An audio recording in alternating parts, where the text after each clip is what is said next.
I'm gonna be real with you. Like, people dress 90% of the fashion that you're looking at that's happening right now is because of skateboarding. Oh yeah, we had Mikey talked about that a lot. Yeah, like a lot of the trends in fashion is from skating, dude. And it's people true, though. Like, people don't even know it. In middle school, bro, I wanted to be one of the skater kids. It's like a thing. It's weird, and it's weird though because like back that was then, big. You know, like skinny jeans and DCs. Yeah. Right. And the Cookie Monster hats. Yeah, No, but I couldn't get down with it. I was like, that's like the wrong judgment that a lot of people take. Is they'll be like, skateboarders wear like baggy pants and baggy shoes, like or like big big bulky shoes, baggy pants. Yeah. Now I think it's different. Like 10 years ago, that's what it was. Legit, every skateboarder was like wearing that kind of stuff. Yeah. And now it's like everybody wears everything, and it's really cool, and people don't care. yeah. Is it going back though? Like, aren't people starting to wear baggier stuff nowadays? Oh yeah. I think it depends. It depends on It's just like a roller who you're coaster. influenced by. You know what I'm saying? Where like a lot of these like Grand Rapids guys, they're influenced by like San Fran skaters, so they'll wear like a sweater, a beanie, like really high up khakis, and then like Vans. Like that's what that's swag though. Like just she's describing that. I'm like, no, that's literally San Fran. Yeah. So like you go to San Fran, it's just like dudes who wear like basic shit and just like hill bomb. But then you go to LA, it's like dudes who wear like real fits, and they'll actually be like they'll be doing like really hard tricks. So it's like, so but it just depends. Is skating still alive and well then? Bro, it just went in the Olympics. Absolutely, it's alive and well. It hasn't been in the Olympics? No, never. Oh wow. This so still like be X Games style. Yeah. Is it street or vert? Is that what they call it? Yeah, the ramps and stuff. I think they'll do both. I'm not sure. I Wow, think that's crazy. It's tough because they're trying to get it to be as close to like right now the way that contests are laid out. I think they're trying for the Olympics to get it as close to that as possible, but like it's tough because now you're ranking on like a world level. You know what I'm saying? That's so crazy to me. It's in the Olympics now, man. Yeah. I remember I was in London probably a while back ago. A couple years ago. At least 3 years or 2 years. I don't know. A while back. But I saw a whole bunch of kids, and this was like wearing like not bell bottoms, that's the wrong word, but like baggy pants, but flooding. Like high up. Yeah. Yeah. And like skating around, I'm like, I'm gonna start seeing this soon. Yeah. Like it's crazy because people out there are dressing like hella crazy. I mean, it's like the stereotype of what people say, like Europe's always 2 years ahead of America in fashion. Oh yeah. I've been hearing that my whole life. I just think from like the coast and like the Europe or just on it. Yeah. Middle America is just kind of like, you gotta wait till like, think when you're a kid, unless you're really into fashion, like you wait for that PacSun magazine to come out. Facts. You know what I'm saying? Yeah. Well, and the thing for or like, Kohl's, if you know. The thing for like skateboarding. You said clothes? Kohl's. Oh, that's where my parents shop. Yo, listen, Kohl's has 2010. Kohl's is 2010. But Kohl's has sustained, bro. Yeah. It's because they just run off of like, we don't want to shop at the mall. We want to go to Kohl's, you know? It's like a one step down. Outside. Yeah, it's like Plato's, right? Is like the probably the lowest. Was Kohl's like? Is that what Kohl's is considered? I feel it's like one step down. I feel like Kohl's, you can still get Nike JCPenney, there. Macy's, like Old Navy. Those are all in the same little bubble. Yeah, it's like one step down. But the other ones just happen to be in the mall. But they didn't used to be. Like JCPenney's used to be like outside the mall, wasn't it? Was it? No, At Woodland, no. JCPenney's always been. Kohl's is always separate. That's what was interesting. True. Kohl's is. So was Kohl's? It's like, all right. So is Kohl's like Payless then? Kohl's is like. Listen, my parents would take me to Kohl's, and I thought I was getting dripped. Oh, for real? Yikes. No, so like they still have like Nike and everything. I feel like there. you're right. Kohl's was like if you weren't going to the mall, you were like going to Kohl's. Yeah. Kohl's sells everything the mall sells, but cheaper. Yeah, exactly. Or like if your parents weren't taking you to the mall, like you were shopping at Kohl's. Yeah. Damn, that's how my family was. We were at Kohl's, bro. Yeah. But I mean, like most bro, parents. It's all about the confidence, bro. It's not about what you were. See, you had no idea, so you're good. Bro, I thought I was dripping. But I figured it out. Hey, no. I thought Kohl's was like. I was like, wait, why is everyone hot? going to that big building over there? Why are we going here? No, you're good, bro. We only went to the mall for Annie Ann's on the way home. Yeah. You guys remember Burlington Coat Factory? Burlington Coat? No. My Do brother you guys shops ever there. go? I've never been there though. I did. We did shop at Burlington, but I just shop at. Don't they actually have like dope coats that are cheap? That's always the first judgment. I don't know. I really don't. I don't know. I just remember layaway. Literally, oh layaway. my god! I don't think. Shout out layaway, bro. I just remember layaway, bro. Like first day, like school. As soon as school happened, bro, you were dripping, bro. You had clothes that you're paying for next month. Yeah, facts. I feel like Burlington Burlington and TJ Maxx are like the same thing, literally. Is right? it? Okay. Essentially, Listen, I used to hate on TJ Maxx, so I started walking in there when I was a kid, and low-key were getting, like, low-key designer shit. Yeah. But wait, honest like question, is it actually, like, cheaper stuff? Oh, yeah. Because, I mean, the only thing I bought there is, like, underwear and socks. But I swear I bought, like, Nike socks. No, bro, like, you can get, like, Polo. I bought, like, you can get Gucci. I feel like you can get Gucci. It's just, like, last season's. Gucci? Oh, shit. There's been some cops that have gotten back in the day legit. from, like... Yeah. Remember, what's it called? I don't know if you can get... Is it SS Polo Boy or whatever? Actually. What's up? What's that other brand? Not Polo, but it's like SS. US Polo sign. Yeah. Where it's got like 7 horses. Amazing. Bro, that was the first time I ever wore something like Polo, and I wore it to school, and I got bullied for like the next 2 weeks. They're like, remember that one time you had 7 horses on your shirt? And I'm like, I didn't know. I didn't know, bro. You legit got like bullied for clubs? Oh, yeah. Oh, really? That was like the one thing at our school. So we went to East Kentwood. Okay. And it was like, it didn't really matter what you wear as long as you didn't wear something that was fake. That was like the only thing that mattered. Would you agree with that? That was. I think it's a fair statement. Yeah. Like no one it is. You wouldn't get made fun of because you didn't dress nice, but you would get made fun of if you wore fake Nikes. You know what I mean? Okay. Yeah. I remember I pulled up and like I had. All right, so this is story time. Senior year, I finally like got my first job. I was working at Panera, so I finally was starting to like have a little bit of money. And then I bought my first pair of J's, but I bought them from the outlet store. And I don't know anything about Jordan culture, like especially at that time. So to you were like, these are. I was like, yo, like you see my Jumpman logo, like y'all can't say nothing to me. But like, come to find out, I was wearing like the Kerm J's that like everyone has, and I got bullied. And I was like, bro, it took me 18 years to get these. Like, you're like, yo, come on. Man. Wait, so did like the Kohl's Nikes? That wasn't right. Like you had to get the actual Nikes. Kohl's doesn't have like the cool Nike. They have like the running shoes, right? You like know? the not even as cool as the Roshis. Like they have like the all white gym teacher shoes. Yeah. You know what I mean? Yeah, that's what Kohl's has. Got you. Yeah, so that's why like I was wearing. Let me think of the names. That's crazy. What was like the fake skating brand? Like not Rockstar, bro. Oh no, that wasn't. Or Airwalk. Do you remember that brand? That was actually a real skate brand. Was it? Okay. They just got like. They got the Kohl's cosign. Yeah. Okay. But I used to wear some Airwalks. But yes, I used to wear those too, man. When I was in like 7th grade. Yeah, I don't know, bro. I just like rock my shit. I was like, fuck you, I'm a skater. Yeah. Like, Did you guys ever rock South Pole? No. Luckily, I didn't. I don't think a lot of. Did white people rock South Pole? Like, I feel like not too much. Oh, okay. It's not a white people brand. Yo, okay, I had cool. South Pole like from the hat down to the shoes, bro. Ooh. You ever have a? Oh man, let's just. Yo, like, I used to wear this orange. I used to wear this orange South Pole shirt with the logo on it. It was like it was probably like it was definitely too big for me. Were you a Hollister guy or not so much? When I was in high school. 1 year, my mom was like, all right, look, we're gonna splurge a little bit this year. Like money was good, and she took us, and I got like 2 Hollister shirts, and I was feeling like the man. Yo. But it's different when you only have 2 of them, because I'm wearing the same 2 shirts just like on rinse and repeat. Yeah, and then people start to figure it out like the second week, and they're like, bro, you already wore that shirt this week. I was like, damn. Yo, it's like the thing where like Hollister was hot, I was really big in Hollister. Like I actually almost won best dress for my school, but like Hollister. I look back and like, bro, I used to buy like the blue plaid Hollister button up, like not the flannel, man. the nice one. Yeah. And I would do like the sweater over it and like cuff the sleeves. Oh my God. With the Hollister khakis, with the Poster Sperry's, bro. That's great. Listen, I was on prep boy shit too because everyone used to wear the snapbacks and all them, and I was not fucking with the it. Big Sean trend. Yeah, I was like, yeah, I'm not putting that, snapback bro. That on, trend came and died so fast. That show was hot for a minute, bro. Which was one? it? Snapbacks? What? Not just snapbacks. I'm talking about like the shirts with the big logos like LRG, and you wore like the snapback. Remember Karma Loop?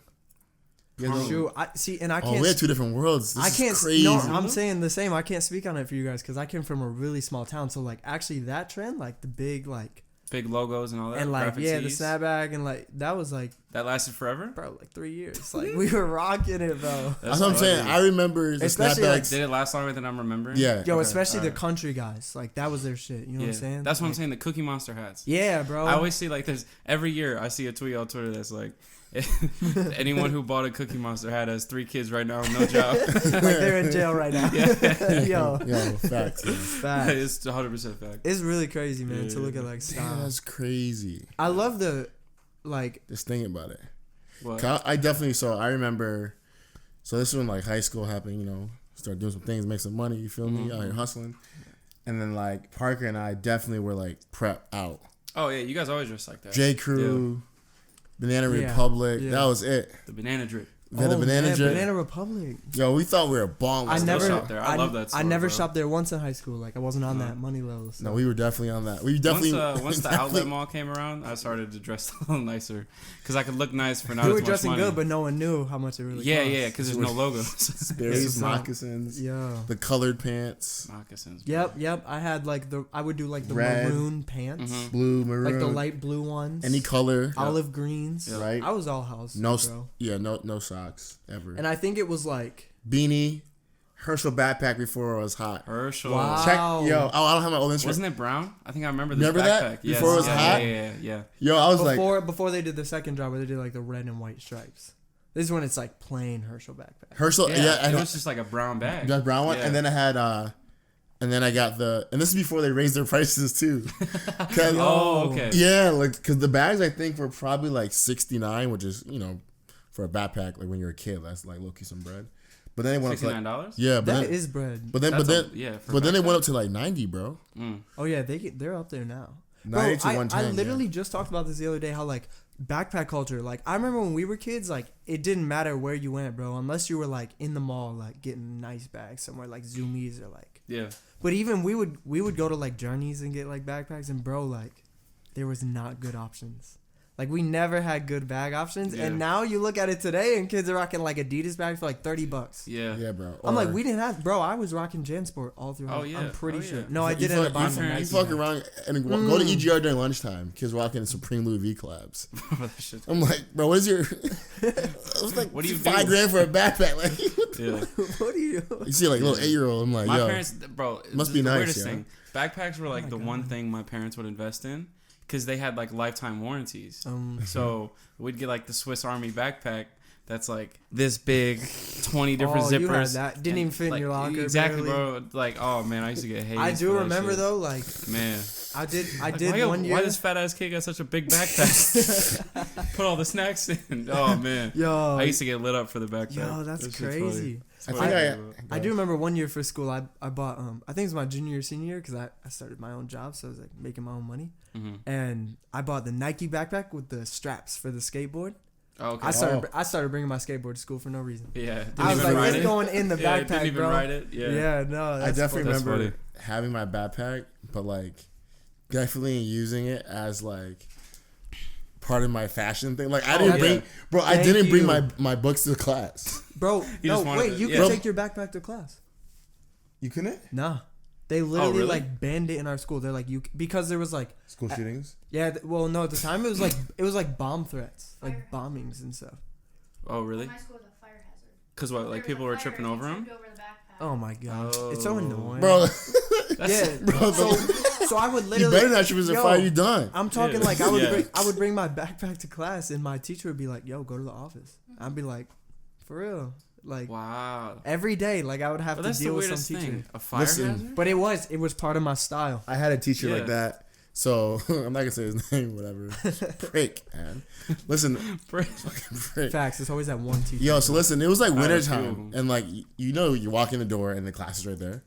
So I walk in the door with my hat on, mind you, I'm black, and this is when I'm getting I get a haircut every 2 weeks. Crispy lineup. I haven't had a crispy lineup in 10 years. I was gonna say what happened. Fuck with you. And I so with you.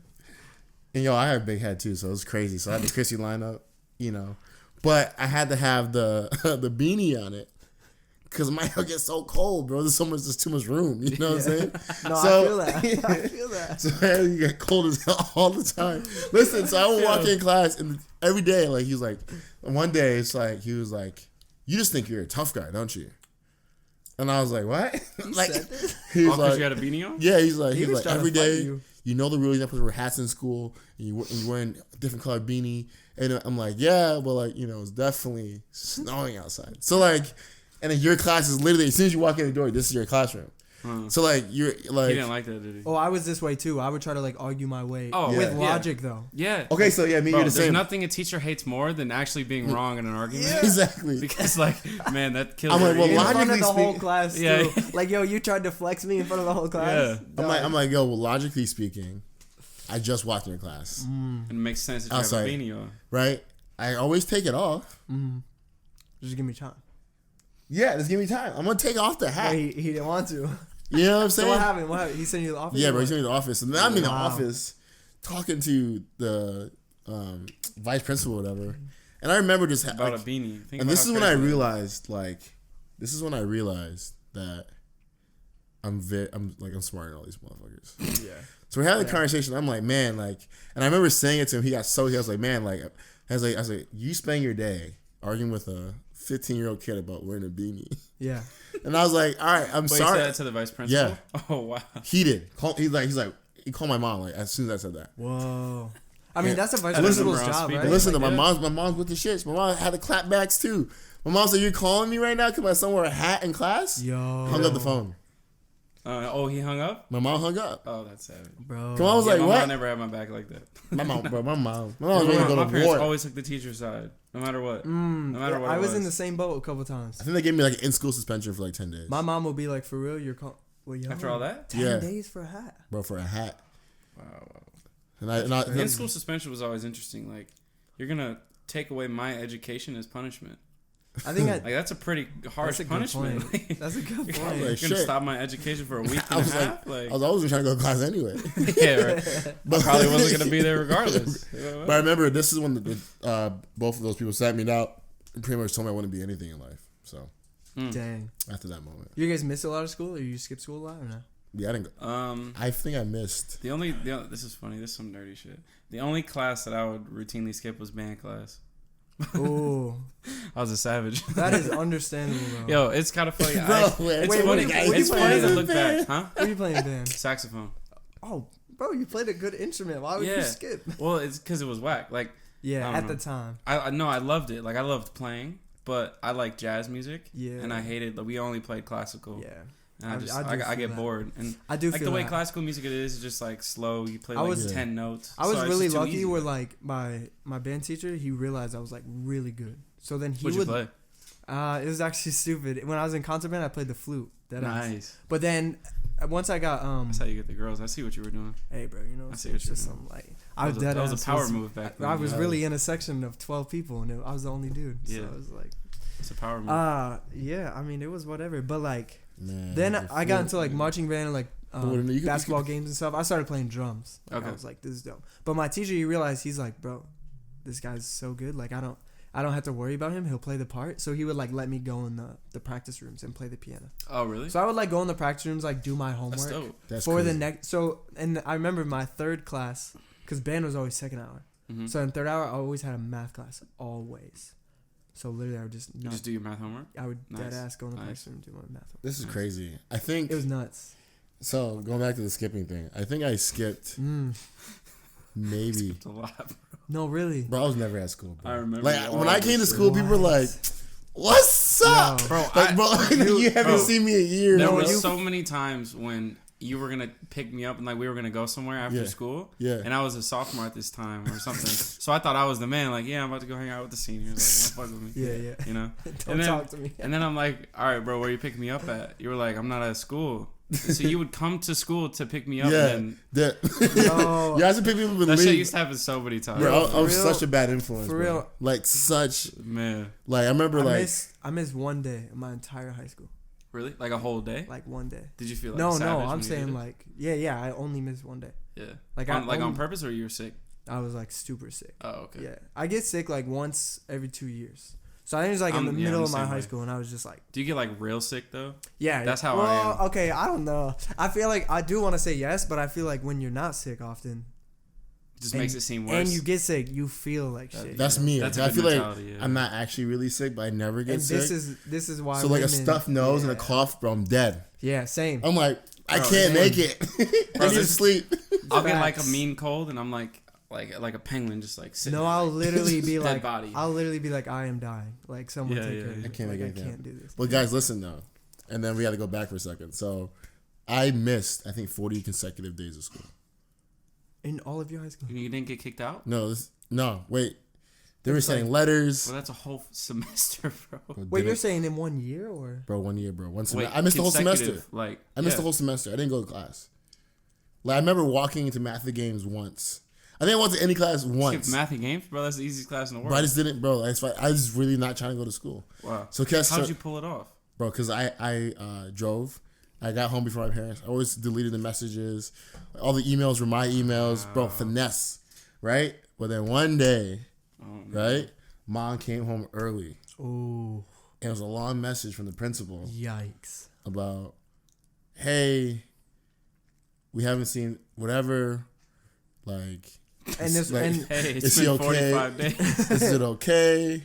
Right? So I get home, my mom was like, did she know or did she had no mom idea? didn't go to school, bro. Listen. So my mom, I come home, my sister, my mom goes, why have you been to school? And I was like, I go to school every day. I'm just lying my ass off, right? And then she like hits me with the voice message, play it. That's like getting hot. Yeah. Instant. So then my mom was like, she was like, why you miss those days? And then like, I remember like, you know when your parents are just pressuring you, bro? You know what I said? I was like, I missed the bus. Yo. Listen, bro, like Sam just said, I drove. Stop. I drove to school. 45 days you missed the bus. I drove to school, bro. Mom, I couldn't find bro, the right bus. My mom hit me with like the 2 haymakers, bro. She was over it. I told my dad low-key was laughing, I think. I don't remember. My dad was I would have laughed, bro. I'm not gonna lie. like, what? As a parent, I would have laughed. I had nothing to say, bro. Wait. So you would get up in the morning, get in the car, just to not go? Yeah. Like, why not just go? I wish we could have done that, bro. Huh? Why not just go? Bro, I was on a mission. You were ready to go. I really was doing stupid shit, to be honest. Okay. Like, I wouldn't so go like I lived in was- such a small town that was impossible. Like Where'd you grow up? Sturgis, Michigan. So like 2 hours south. Okay. Like just like population like 10,000. So like, and it was like, yeah, Gross. like three lights, you know, like we had nothing. 3 lights. Like, bro, I'm talking like if you One wanted to skip gas school, station. you couldn't like go mess around anywhere because like someone would see you and they would know like, And they knew your family. oh, Yeah, they knew yeah. you, like they You were knew like, you were in That school. sucks, Yeah. man. That sucks. bro. So like if you wanted to skip school, you had to like go to a friend's house and like Hi. chill. Yeah. Be And like that friend had to be like, yo, I'm not going to school, I feel sick, and then like you'd be hiding the whole day. Wow. And you'd have to wait to leave. Yeah, like it was. That's crazy. My parents, I think so. I didn't skip school very often. I would just like skip classes or whatever. But there was like I always got one day a year where my parents would let me stay home, and it was every year when the new Call of Duty came out. Oh. Because they knew that was like my thing, and so every year they would Your let me parents are stay legends home. for that, bro. When that Modern Warfare 2 came out. Oh my! So Game Modern Warfare 2 was over. the first time that they ever let me skip. I just like I threw it out. I was like, "Yo, mom, I was in 6th grade. I was like, I've never missed a day of school. Because she takes you. Can I miss one day to play this game?" And she was like, "Yeah." And you don't understand that feeling. That's the best feeling I've ever had in my life. Yeah. When my That's parents like, let bro, me skip school. That's crazy, bro. It was like a Tuesday. Oh man. And also like so when I was in middle school, I think that's why I didn't miss a lot of high school, because in middle school I missed so much school. Like in middle school, like I missed like 14 days in 8th grade, and like because you were skipping. Yeah, like just skipping, or Oh, like wow. I would just fake like, so my parents, they work like factory job, so they'd be out of the house by like 6 a.m. like earlier than that, you know what I'm saying? So like every day we rode the bus, or like by the time we got old enough we drove. So like I would just, you know, my mom's at work, like she can't answer, and at the time like she didn't have a cell phone, so I would just call her work and be like, you know, hey mom, I don't feel good, I'm gonna stay home. And by the time school had started, it was too late for me to go, so she couldn't like she couldn't call back, like, you know, she wouldn't see the message until like her lunchtime. So then like in middle school we skipped a ton of days. That's crazy. And that was our thing. And then what changed? But the crappy part about that, the crappy part about like skipping and like calling sick basically is like my mom would be like, oh, you're sick, like you need to rest, you know? Yeah. So it wasn't like, so she wouldn't let you go downstairs. like we wouldn't be able to like go out, do anything. Like my parents were the same. Luckily, if you didn't get go to school, you're in your room. Yeah, exactly. Like I'd get to like play video games. I was like, but, "Bam, I'm gonna go to sleep." Yeah. No, bro, because like everything's in the basement for me. Growing up, it was. So it's like, no, you gotta stay in your room. Like I don't have anything. What am I gonna do? Yeah. Like 11 p.m. or 11 a.m. rolls around, you're bored. Yeah, Like, exactly. Just sitting in your room. I'm like, Mom, can I go on the couch? I don't feel good. then you're sitting at home watching Ellen for 4 hours. And you have to like be careful what you eat the whole day because you're sick. You know what I'm saying? So like when they do finally give you that skip day, you're like, man, that's crazy. Well, first I'm passing that off to my kids too. I think what we should do, we should introduce who we were talking to. Oh, bro, we've been talking for like 25 minutes. We're 25 minutes, so we're sitting. What episode is this? 25. So this is episode 25. We're here with 25 weeks of brilliance. Who are we talking to? Yo, can you lower your mic down? Pull it down a little bit. Yeah, we should probably get this all like figured out. Yeah, this is like. There you go. Perfect. All right, perfect. I want it to be nice. There we go. Money. Sick. Okay, so who? And then actually push it out real quick. Out? Like farther away from you. Yeah. And then spin it so it's facing you. This thing? Yep. Or the whole thing. There you go. Money. There you go. Perfect. Nice. All right, bet. We should have done that 25 minutes ago. Yeah. So watch all that audio is gone now. Yeah. Right. Now we get to it. This is gonna be like yeah, but just on the camera, it's gonna be like. Yeah. No, I know. True. It probably is in my face. Go ahead. Yeah. I'm Chris. What's up? I'm Chris Gibbs. Kribbs. MTV Kribbs. I don't know. Usually people know me as MTV Kribbs. So. Is that how you introduce yourself? Kribbs? Yeah, like honestly, it depends what space I'm in. Like if I go to like a networking event with like a ton of like friends. Like, hi, I'm MTV Kribbs. No, I'll just say Kribbs. Like I'll just say what's up. How did that come up? How did you pick that? I mean, obviously the show, but like. So I used to do like my Instagram name used to be like Kribbs13, and the way I came up with that is Chris Gibbs. So I just put my name together. So Chris Gibbs Kribbs. Oh. So that works. But then I had it as like Kribbs13 because Kribbs was already taken. 13 is my favorite number, and one of my friends was like, at the time, this is like 4 years ago. So at the time, like Instagram was like, if you were doing photo stuff, you had to have a dope username. Oh yeah, of course. And I wanted Kribbs, and I like messaged this dude. He's from like Norway or something. And I literally offered to like pay him for the username. Like I'm like, oh man, please. I've been doing that still to this day. Yeah, like I still will message him like once a year and be like, I'm trying to get V so bad. I will pay you. I'm trying to get Sammy J, bro. I've thrown $100 at this girl. She won't give it to me. Yo, like I will offer this man straight up money. You gotta up it, be like 500. 500. Yeah, no, I'm not gonna break the bank for it. 15. 5G, like she wanted, bro. Then you scam her, bro. Yeah, right. Like so somebody you should probably say the password. We should explain who you are. Hack right? the account. Yeah, so photographer. Yeah, so I do a lot of stuff, man. I do photo, music, modeling, some fashion, some business, some website stuff. Nice. I just jump into everything. What was first? Low key music. Music. And a lot of people don't know that. Yeah. So like I actually like started in like band class. Like that was like my first introduction to anything music. Like I wish I had like the background of like, oh man, my dad played saxophone all his life and he taught me piano, but like I don't. Literally like even up into high school, like I never had any idea what I wanted. So how'd you get the love for music, man? Like so what drew you to it? How'd you end up in band class? So literally we were in like 5th grade going into middle school. Like I'll give like a quick laydown. We were going to middle school and my mom was like, hey, you should think about like playing something in band. Like I don't know. She just wanted me to try some new stuff. Mm-hmm. And so we went, like Marshall Music showed up. They had all these instruments. Oh yeah. You know what I'm saying? Yeah. Like it's legit. The same thing over my school. And I remember I tried like saxophone. Is that an Eminem reference? No. Oh, he doesn't. So all right. So in elementary school, 5th grade, whatever music school or like music store. When you're in elementary, like you don't have like band class. Like it's not a thing. Yeah. Oh. Is it now? It wasn't then. So for me, I went to a private school in elementary school, and it was like 5th grade. Private school. But when I went to public school, everyone had started in 6th grade. Yeah. But I had started in 5th grade. Nice. You know, better Rich education. kid shit. You know, white kids. Private kid shit. You know what I'm saying?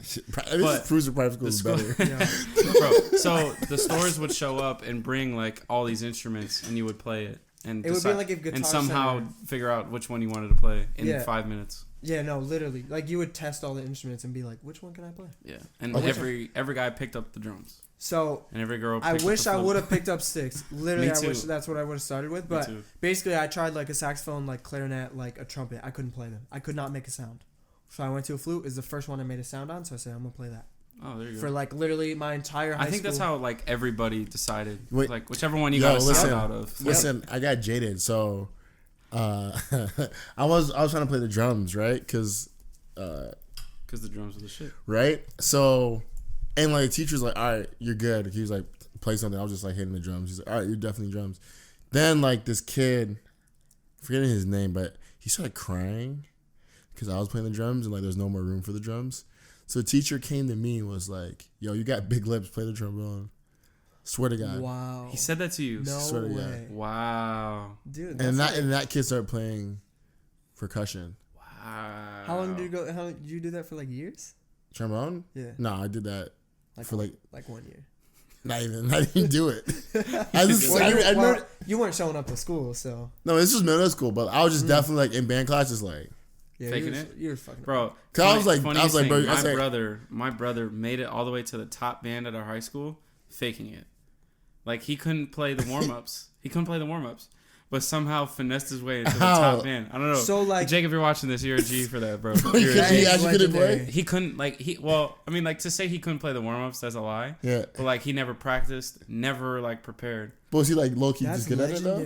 No. Like no offense. Like, if you're watching this, but like no, he they never had him play solos. No, he like somehow finessed his way into the top band. That's amazing. Not really knowing what he was doing. Genius. Well, that's then crazy. Go back. So then I switched to choir because the hoes were in the choir. Yeah. But I can low key. I used to be a low key be able to sing. So when I was like a junior and senior, when I was a kid. You used to. It doesn't go away. Wait, what? If you could sing now, you can sing now. I don't know. I feel like I kind of lost it, bro. I don't think you just lose it. I don't know. I kind of maybe. I don't. I mean, maybe you do. I guess your voice changes in middle school. Like, yeah, my voice got deeper. Yeah, and then I started doing stuff. You feel me? So then it's like kind of. Yeah. But I was in madrigals. I was in the top. Oh man. Yeah. They had that in middle school. Yeah. You were the dog. And I was doing plays. I had all the lead. I had hella lead roles. Wow, what a different version of you. Listen, I never met that. There's a side of me that people don't even know. What the hell? Wait, were you for real like a 10-year-old kid though? And you're like, I'm gonna go be in that class because all the girls are there. Oh yeah, I was very aware of what's going on. Whoa. See, I wasn't. I was just aware. like trying to do stuff. I think I don't know. So, I'm not gonna say names. Was that 7th grade? 6th grade? Yeah. There's this girl. I might have been there. Okay, already. low key. That's. Like I feel like grade? I was dogging, but I wasn't like thinking about it. I was chubby already, so like, I was just like dogging on girls, but I wasn't like thinking like, yo, I need to be in this class because these girls. I wasn't that far ahead. But I hung out with a lot of older kids, so my mentality was always like on the older kid stuff. Yeah. But check it. There's this girl. I'm not gonna say her name in this case she listening to this. But like I was like, I had last time you talked to her. Yeah, I don't okay. I wasn't sure if you were still milking this one or not. You know, re-ups. But like she had a little sister friend, whatever, and I was trying to get her, and that's why I did the choir. Oh. Did it work? Yeah, it did. Oh my god. Yo, bro, I low-key was able to, like, I was saying, bro. That's what's up. Anyway, back to the guest. It's not about me. Come on. No, it's okay. It's okay. I'm okay. So bro. music was first. Yeah, so I started doing music. So you said, do you play the piano?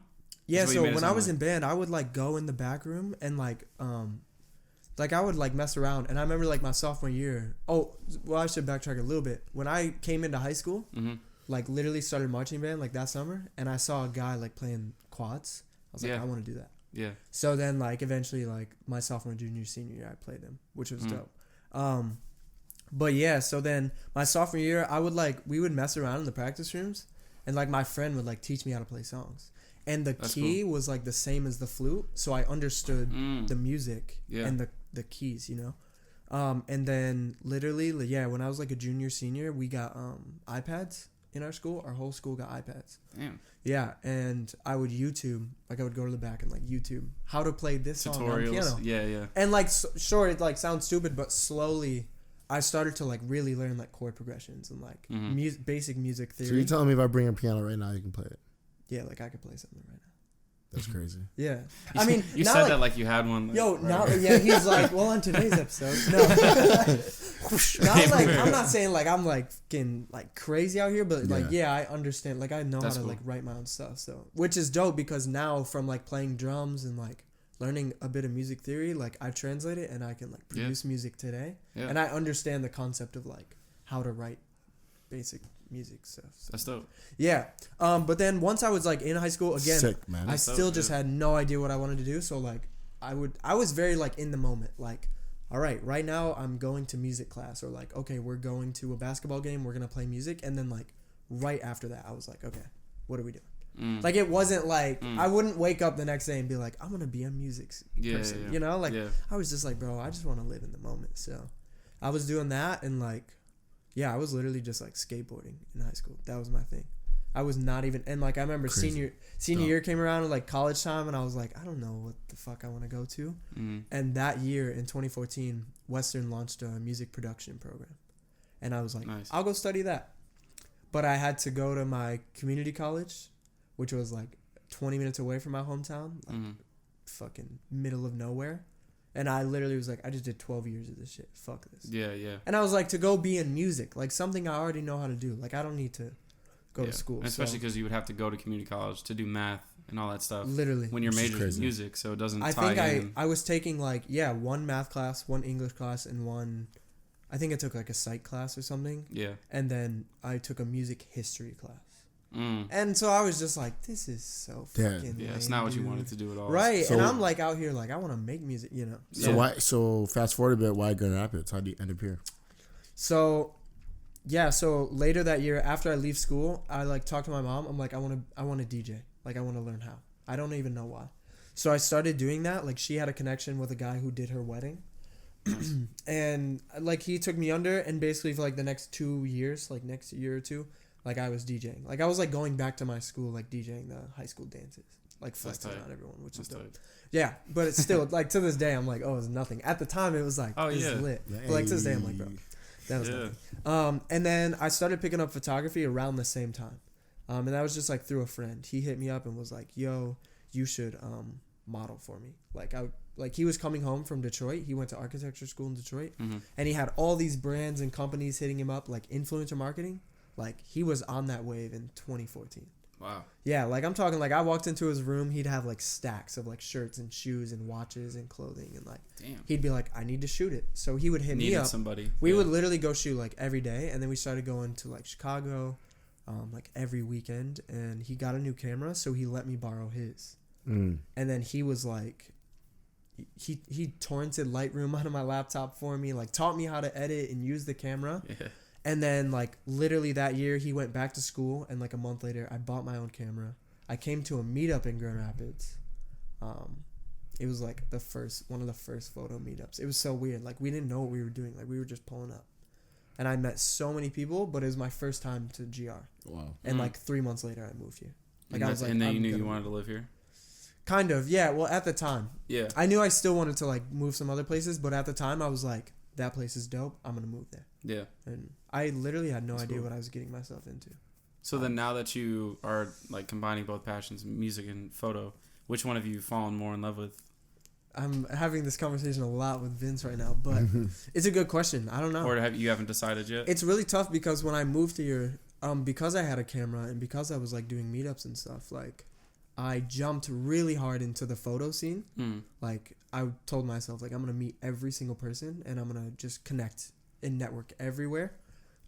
So even to this day, bro, like I just DJ'd Breakaway Music Festival this year. Damn, bro. Like yeah, I did it last year too. Okay. But I did it this year, and I still had friends messaging me like, "Yo, I didn't know you DJ." I'm like, dude, it's because your photography is like so. It's because when I moved here, like I built I built everything off of like I take photos. Yeah. So, and then but I don't know, man. That's tough, bro. That's tough. Like, yeah. And it's tough. In the real grand scheme of things, you could do both forever. Yeah. Like there's no. That's true. I mean, I feel like long term. Like, I mean, on a big scale, like photography, I think I like more. But like as far as like in the moment goes, I think music and like DJing. Cause like you'll make a song and you'll like listen to. It's always like timeless for me. Like when I make something that I think is good, every time I listen to it, I'm like hype. Or like if I play a really good DJ set or something, I'll be like, I feel like if I could measure how excited I get or how like in love with that thing I am, like DJing would be like really high, but it would be a short, okay, where like photography would be like a long wave, because like long term I can look in my art and like what I've done and how I built it and stuff like that. Oh wow. That's powerful. Yeah, interesting. So what was performing at Breakaway like? It was really dope, man. So last year I went to China for 3 months to do modeling, which I got like connected from photography. Okay. And that I literally thought was gonna turn into nothing. I was just like, whatever. Like this guy hit me up. He saw some photos on my page because like I hung out with so many photographers. I remember this. Yeah, so I hung out with so many photographers and like they would take pictures of me sometimes. And he saw some photos and he was like, "Dude, you should you should come to the agency and like we'll talk. He just started this agency, and I was like, cool, whatever. So he signs me, and then like a month later, I get signed by New York, like a New York agency, and then like later that fall, this is 2017. He's like, yo, you're going to China next year for 3 months, and I was like, that's crazy. Wow. So I got to go, like a free trip, like it was super dope, but like that's insane.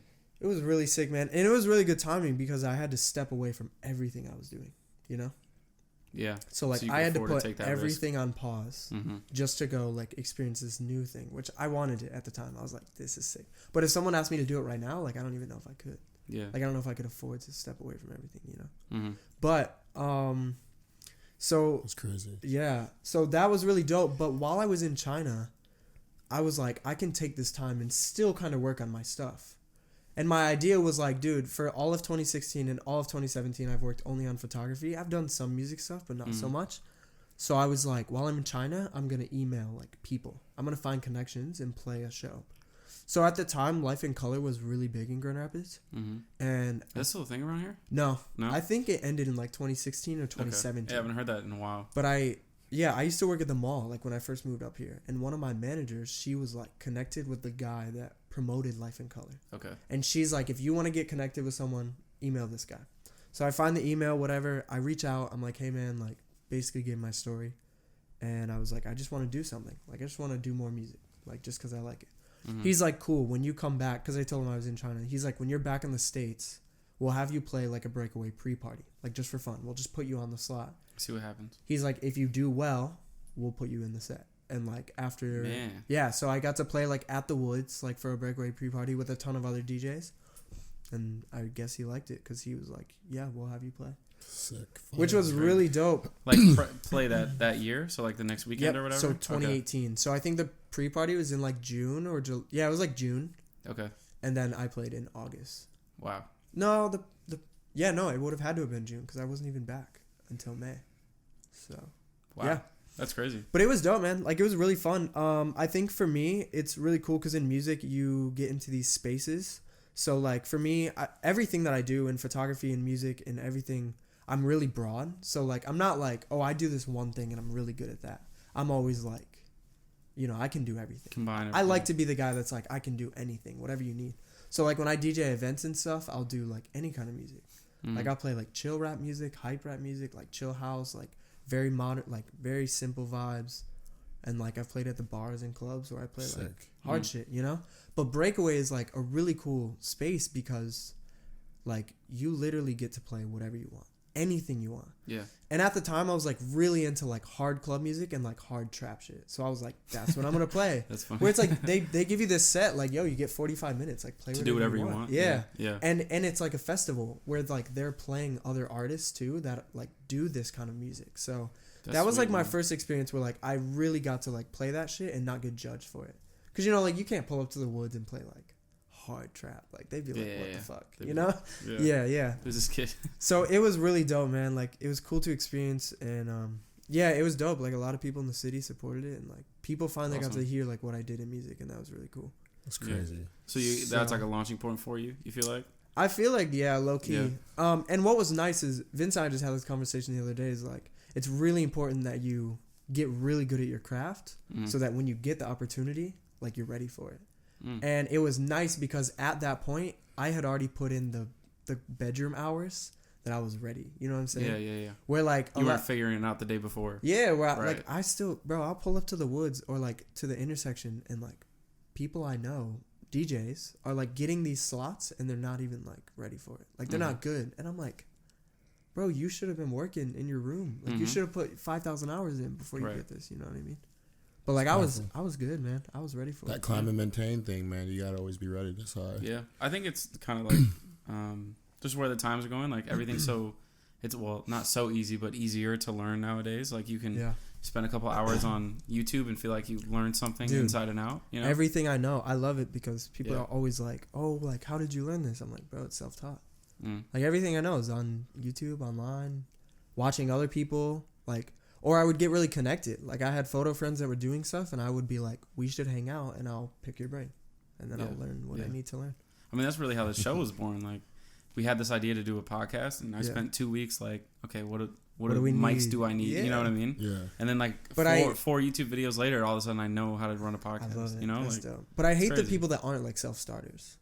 So for me, it's like talking about this earlier we talked about this today. Yeah. I try to like when people come to me and they're like I love people who are really like moldable almost, because they'll come to me and they'll be like, hey, how do I do this? Like, how do I shoot with this setting? Or like, you know, how do you DJ shows? Or like, what kind of board should I buy? And I'm like, I try to like teach them how to fish almost. So like, I'll send them like Google and I'll be like, dude, like find it. Oh man, that's my favorite thing to do.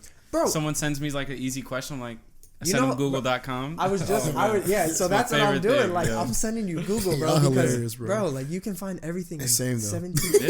It's like, why ask someone seconds? who's going to take their, like, you might as well just Google. There's 2 million answers there already for you. And my thing is, too, is like, 2 million answers, I've gone through maybe 4 of them. Like, you might learn something that I don't even know. Yeah. And you might then be come better back than to me. Right, exactly, yeah. And how does it even matter, man? It's crazy, man. Like, Yeah. it really It makes doesn't. me so mad when people are, like, too lazy to do that, you know? I think it's, Yeah. we just live in a world where it's like, I don't know the right term, but like, I want to say gaslighting, but I don't think that's the right term, so don't hate me in the comments. But just faking it until you make it, essentially. I think. Like, it's so easy. Think about it. Like, it's so easy to be like, I'm a DJ. And just, like Like, no one's gonna call you a gangster, you feel me? be, like, learning it. Like, no one's gonna be in your DMs like, oh, you're not a DJ, bro. Yeah, no one's going to check you about being a Right? DJ. And I think, go back to, like, now we're calling it hate, but I think back in the day, like, I think it was kind of a good mentality when, like, people checked you. Like, oh, I'm a rapper. Okay, it's battle right now then. Because I think in a sense it was like, if you really are a rapper. You're ready. I mean, let's go back to what you say. Like, you got to be ready. Right, and people who weren't ready got embarrassed. I'm talking these guys will be playing these shows and, like, they don't even know when to press play. Like, they don't know enough music. And I'm like, what did you know what I'm saying? We're like, exactly. Like, we live in a world where it's so fabricated. Like, it's like fake it till you make it. Like, these guys are going to claim they're a DJ because they bought all of the nice stuff. Or, like, mommy and daddy bought me a 6D and a 35, so now I'm a photographer. But, like, bro, like, do you actually know what any of your settings means? Like, do you know how to create a preset? Do you actually know how to, like, edit photos? Or are you just, like, clicking and call it good? There you go. Export and throw it on IG. You just hurt a lot of feelings with that statement, bro. Yeah. I'm here for it, A lot of people bro. here like, I'm good. I hope so, man. why is he calling me out? I'm going to post this so that everyone can hear it, too. Like, I want people to hear it. Yeah. I mean, that's just, like, the way it is. And I think it's more or less a personality thing. Like, I think I'm hesitant to call people lazy because I think, like, it sounds like you're on the same wave as us. Like, we're going to figure it out regardless. Yeah. But, like, some people... And this makes them better teammates than leaders. Like, they're better at being like, yo, how do I do this? Instead of trying to figure it out themselves, you know? That's true. Like, some people follow the manual, or some people just pick up the Legos and start to build, you know? That's good. Yeah. We had a conversation. Vincent, we had a conversation. Jeez, picking the Legos out the bill, boy. Yo, the amount of quotes that are going to come out of this one podcast. All these quotables. One-liners in here. Yo, like Vincent and I had that conversation like a year ago. Like, there's A players, there's like B players, C players, you know? And there's honestly nothing wrong with that. Like, so many people, a lot of people just want to be like the face of something, but it's like, behind every great artist, great basketball player, whatever, is this support system that holds them down. There's nothing wrong with being a part of the support system. Absolutely, but I still want to push people to, like, yo, be a self-starter, especially in the age that we live in. Can you imagine when it's easier than ever? Bro, can you imagine 1955, I want to be a photographer? What's that look like?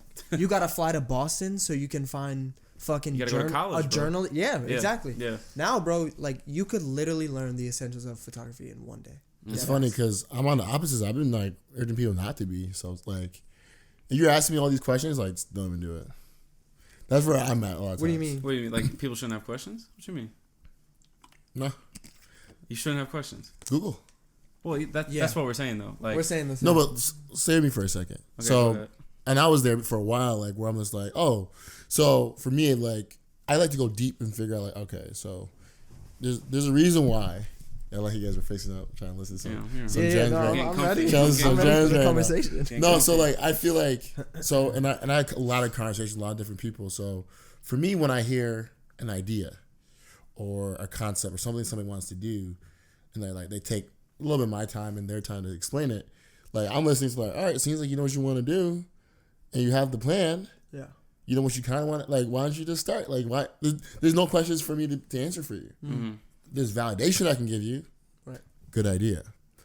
And I get this blank stare all the time. So I'm like, okay, so you don't want validation. Yeah. Mind you, I'm playing chess in my head always. Yeah. So my head is like, so you don't want, so what, why are we sitting here then? So then I'm seeing like, okay, you are afraid to do it. Yeah. To take the step. Right? You want to know if it'll be. Right? And I really feel like, now if you don't know, then take this with a grain of salt. But like, I think 90% of the time, if you're afraid to do, you shouldn't be doing. You know what I'm saying? Like, if we get to the core of it, right?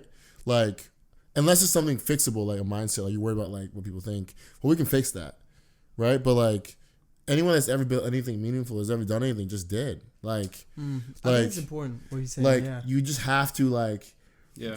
Who cares what I have to say? Yeah, I feel like how many times we talked about podcasts? I'm like, yes. How many times I gotta say yes? I'm down. Like there's like right. But then Sam was like, all right, I'm gonna take the initiative to actually learn how to, now it's here. Like, he decided to do because he was ready to do. Yeah. And that's saying Sam was like, asked me a billion times, but me and him both were talking about podcasts to clarify. But like, for people who are just asking us about podcasting and like, it's just like, all right, Google, go on Amazon, see what people use for podcasting. Yeah.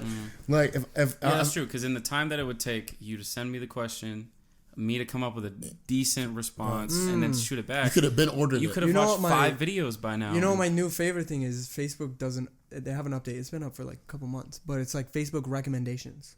You ever see that? What do you mean? Where so people can literally, basically post a status. It'll be like, hey, I'm in Grand Rapids and I'm looking for a new barber. Yeah. What are your recommendations? And people will comment. Yeah. That's cool. And I'm like, you have to like, bro. When I post something, it's probably at 3 hours before someone comments. Like, you could have found in 6 seconds your next barber, but instead you wanted to wait for the approval of your friends or something. Exactly. I feel that slows a lot of people down, and I think in the world that we live in right now, and when you think about the pieces and like, it's cool to like be doing something, and I feel like I'm now encouraging people to be like the teammate, because it's like there's a lot of people who are trying to do, and like you're tied into their dream. But you're so worried about what I think or what your mom thinks or what you think you should be doing. You're confused about yourself, that you're stopping yourself from blessings. Yeah. You're also stopping yourself from blessing somebody else. Like, just because you're on the team does not mean like you're not worthy of anything special. Yeah. There's leadership, there's growth within businesses and companies and stuff. And I'm urging a lot of people like, yo, wait, like slow down for a bit. And like you wouldn't be asking me questions in that way if you were me. Like, I was 20 when I opened a restaurant. I didn't ask anybody a question. Yeah. I sat down with nobody. Yeah.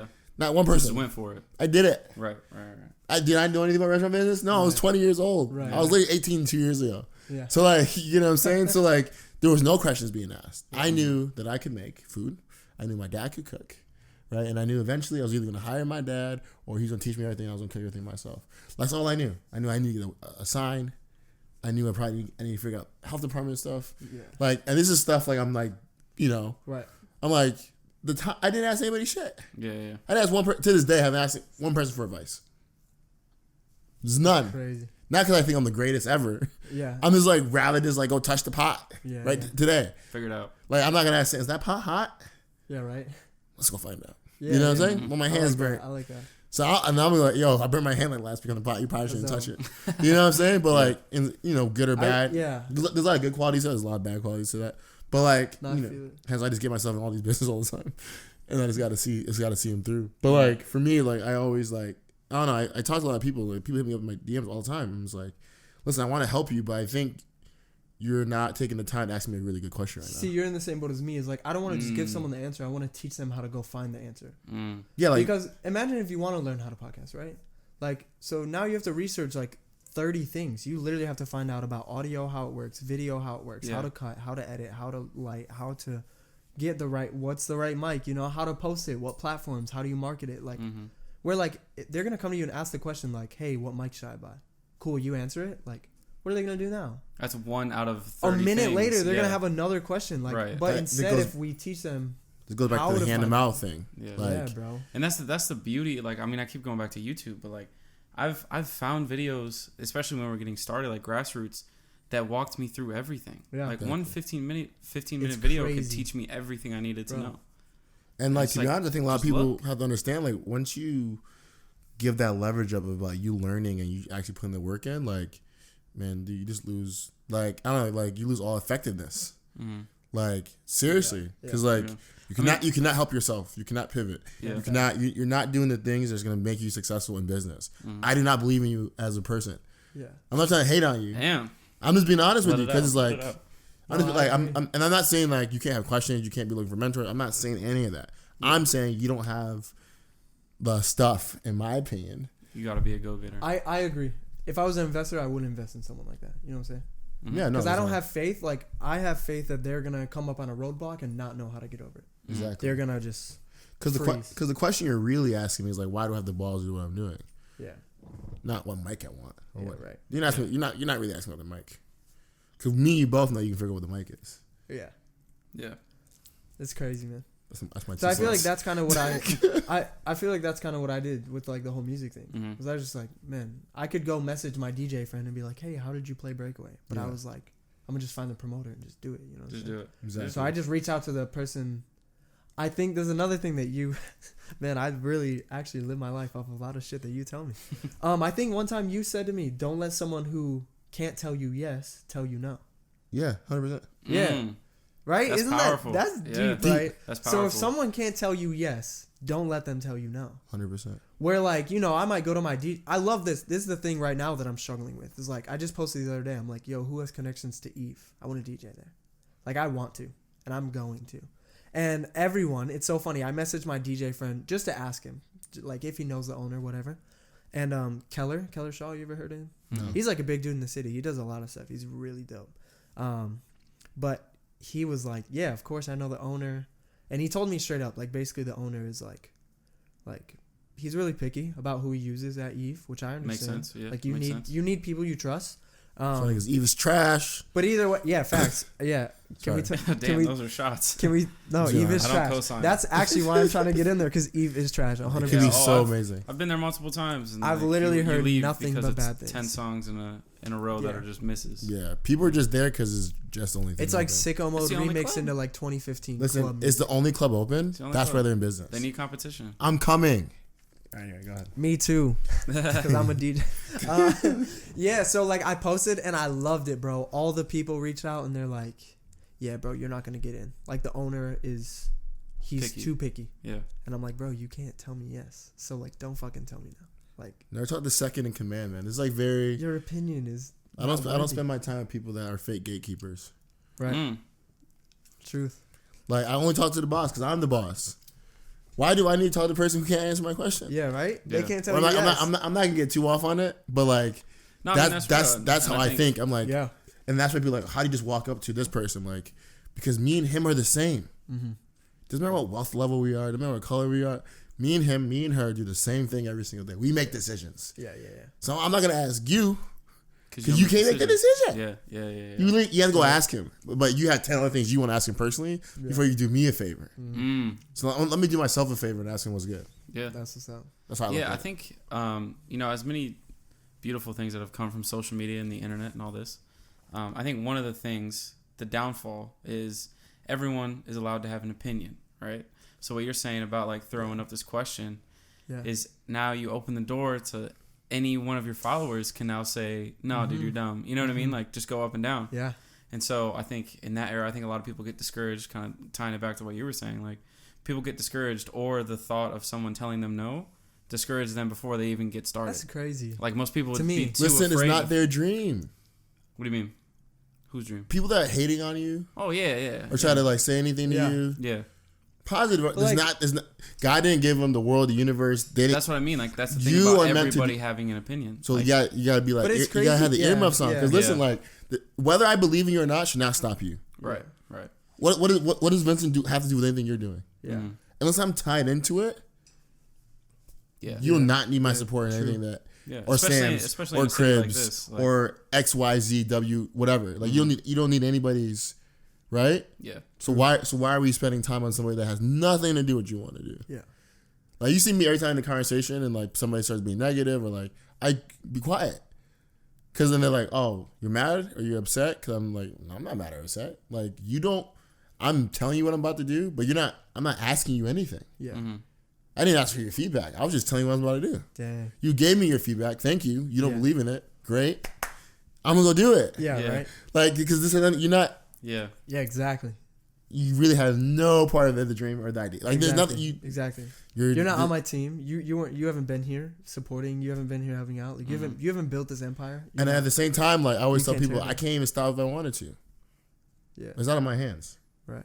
Like, once I set my intention, when I set my intention to doing stuff, like, I can't even stop it. Exactly. I'm not trying to be funny. Like, it's just literally gonna happen. I feel that for real. Mm-hmm. I literally wanted to do podcasts, and then I'm in 2. Yeah. Yeah. Dang. 2 of the hottest podcasts in the city right now. Facts by numbers. Shout out. Takeaway podcast. Shout out. The numbers, bro. We hurt feelings on the numbers. We're talking about numbers, though. We're not even talking about because I say so. Yeah. What Storms he say? If you can't do 10K first week, I don't want to hear. Don't chat about numbers. Cheers. Oh my. Anyway, back to Kribbs. Anyway. No, I love the off topic, bro. Right. That's how the show goes, bro. I'll That's be the how episode where you guys get to talk more about yours. That's what's up. No, but we're all here, right? So, Kylie Jenner. Oh man, let's get right to it. Yeah, that was crazy. Yo, crazy. So this is Gems, by the way. The company, I did my research after all this happened. The company that bought the 51% for $600, they're like $10 right now on the stock market. So free gems for everybody. I was gonna say, because until throw you a couple guys, $100 at that real quick. Until you sent me the text and I actually looked into it, I had no idea anything about it. So maybe explain what it is. So all right, yeah. So Kylie Jenner owns, I would assume she owned 100% of the Kylie Cosmetics empire, right? And she just hit her $1 billion net worth. I think that was like 2 months ago now. Yeah. And now this company, I'm not sure the name. I think COTY is their stock initial. Look it up for real. But so they bought 51% of it, creative control, brand control. I'm buying CO2 right now. For $600 million. Yeah. So, and their statement was that they want to take the brand international, which, first of all, it surprises me that it wasn't already international. True. She built this $1 billion empire and it wasn't international yet, which is insane to me. Yeah, sure. So yeah, they brought the brand, and apparently they're going to keep everything the same, all the branding, marketing strategy, but they just want to take it global. So that's crazy. I mean, that was she'll be at 1.6. Yeah. Holy shit. Yeah. Man. So I mean, like, obviously she hit the $1 billion off net worth. Yeah. But she actually has $600 million in the bank right now. Yeah. Or tomorrow she will, whatever. Yeah. But yeah. Wow. That's like, man, shout out to her. Bro. Entrepreneur of the year, 100%. Yo. Business leader of the year. The Jenners are some other stuff, bro. Yeah. You have to respect it. Yeah. Crazy. But yeah, I'm not sure. I was definitely one of the ones who jumped on the hating bandwagon. Oh, me too, bro. Like, I was like, yo, fuck these people. Like, they're just rich white people, like, whatever. But now I'm like, man, they're smart. We talked about on the show before, like, when she was hitting, 10, 20 million, I was definitely a hater. I'm like, well, I would have done that too. But it's like, to assume, let's say that she started off with 100 million, which is probably, that's a high ball. But to turn that into $1 billion, like, and now 1.6, that it's like, there's levels to this, and she's clearly amazing. Her team is amazing at what they do, and they did that in like 3-4 years. Yeah, you know what I'm saying? And on the back, it wasn't of like that would be impressive in 50 years. Yeah, like you took 10 million to 1.6 billion, but like 600 million is real money, bro. Yo, it's different. It's just different. That's like your kids are good. And I think she made last year 170 million. Like pre-tax person. Wow, so she went from 170 to $1 billion? No, but off of what? Or are you saying that's how much she made? So her net worth is is different than what you like. Yeah. Are you saying her net worth was 170? Or are you saying her net worth her net worth is $1 billion. She personally made 170 million last year. Wow. Oh, okay. Wow. If the deal goes through, she probably is ready on track to do 200 million or more this year. So is that just in the business end of things? Yeah, this is her whole life, right? So okay. So everything, sponsorships. Yeah. If the deal 100% goes through, she's going from let's say she's doing I'm gonna guess 213 this year, gross, and then she's also gonna make 600 mil. So she's gonna she's about to do about 812 just in the year. Yeah, so she's definitely as a 21-year-old. So she's definitely like gonna be a legit billionaire, like cash in the bank billionaire. Yeah, probably before the end of like the 2020 decade, like easily. Yeah, 100%. Yeah, like that's stupid, man. So I want to know. One thing I do want to know is if they offered the 100% deal, like let's buy the company outright. 51%. Yeah, but I want to know if like the offer was made. Oof. Like here's 600 for 51, or 2 Bs for the whole thing. We'll buy everything. obviously that's a lot of capital. Is that worth it, you think? Yeah, because like the thing about removing her completely is then you remove her completely. Like then her branding. You think they tried to make an offer where it's like, hey, we still want your face on it, but we'll buy everything? Yeah. I think. I mean, I would assume so. I guess the deal, since she's giving up control, I'm guessing the deal is like they use her likeness. Yeah. And like, she probably wants to go on to other things. So she's probably using her likeness, and she's probably still heavily involved in the brand. Mm-hmm. Probably getting paid a crazy salary. I mean, just think about that. Like, so she owns 49%. And if like the intention is really to go global and they succeed, like she's now making she makes 49% of it. She could do nothing, and she's good. Remember, she owns 100% of Kylie's Cosmetics, so she didn't have any partners in that. That's insane. That was 100% all her. That is insane. So like levels, man. Yeah, I don't know. I've been reading a lot about like should people ever be billionaires in the world. And I don't know, like... It's a deep question. I don't know how I feel about it. We talked about that a few episodes ago about... Oh, did you? Everyone talking about Bill Gates having to get up, or should give up all his money. So like, I don't agree with it. I feel like... We don't. Yeah. We don't have to... I can jump back to the last episodes, but yeah, No, we can talk... I mean, like the idea of a billionaire. Like, is that what you mean? Yeah, and... Like, should you ever have that much? Right, I feel like no one really should ever get to that much money. But also, like, how can I tell someone no? Yeah. Like, I don't understand how people from the side can come and be like, yo, Bill Gates should give all his money up. Like, bro, what do you mean? That's his money. Like, he earned it. You know, like, kid goes to work at McDonald's, 10 hours, makes $100. Like, how you going to tell him he should give away 30 of it? Like, for what? You know? You can't tell him. He worked for it. I mean, in the grand scheme of things, it will never happen, right? Right. Yeah. They'll never go up to him and be like, yo, you have to give us a... Facts. But I just don't trust, like, the person who's telling you to take the money. Like, who's going to be in control of it? Yeah. Yeah. That's one thing you said. We're gonna give $100 billion to somebody. Who are we giving it to? We give $100 billion in management to people who don't understand what it takes to get to there. Yeah. So it goes back to why you can't give people money. Yeah. Because it goes back. That's why you have to teach someone how to fish. You can't give them the fish. Yeah. Hand to mouth. Like they're gonna be jaded. They're not gonna understand what it takes. They're not gonna understand the power of $100 billion. Yeah.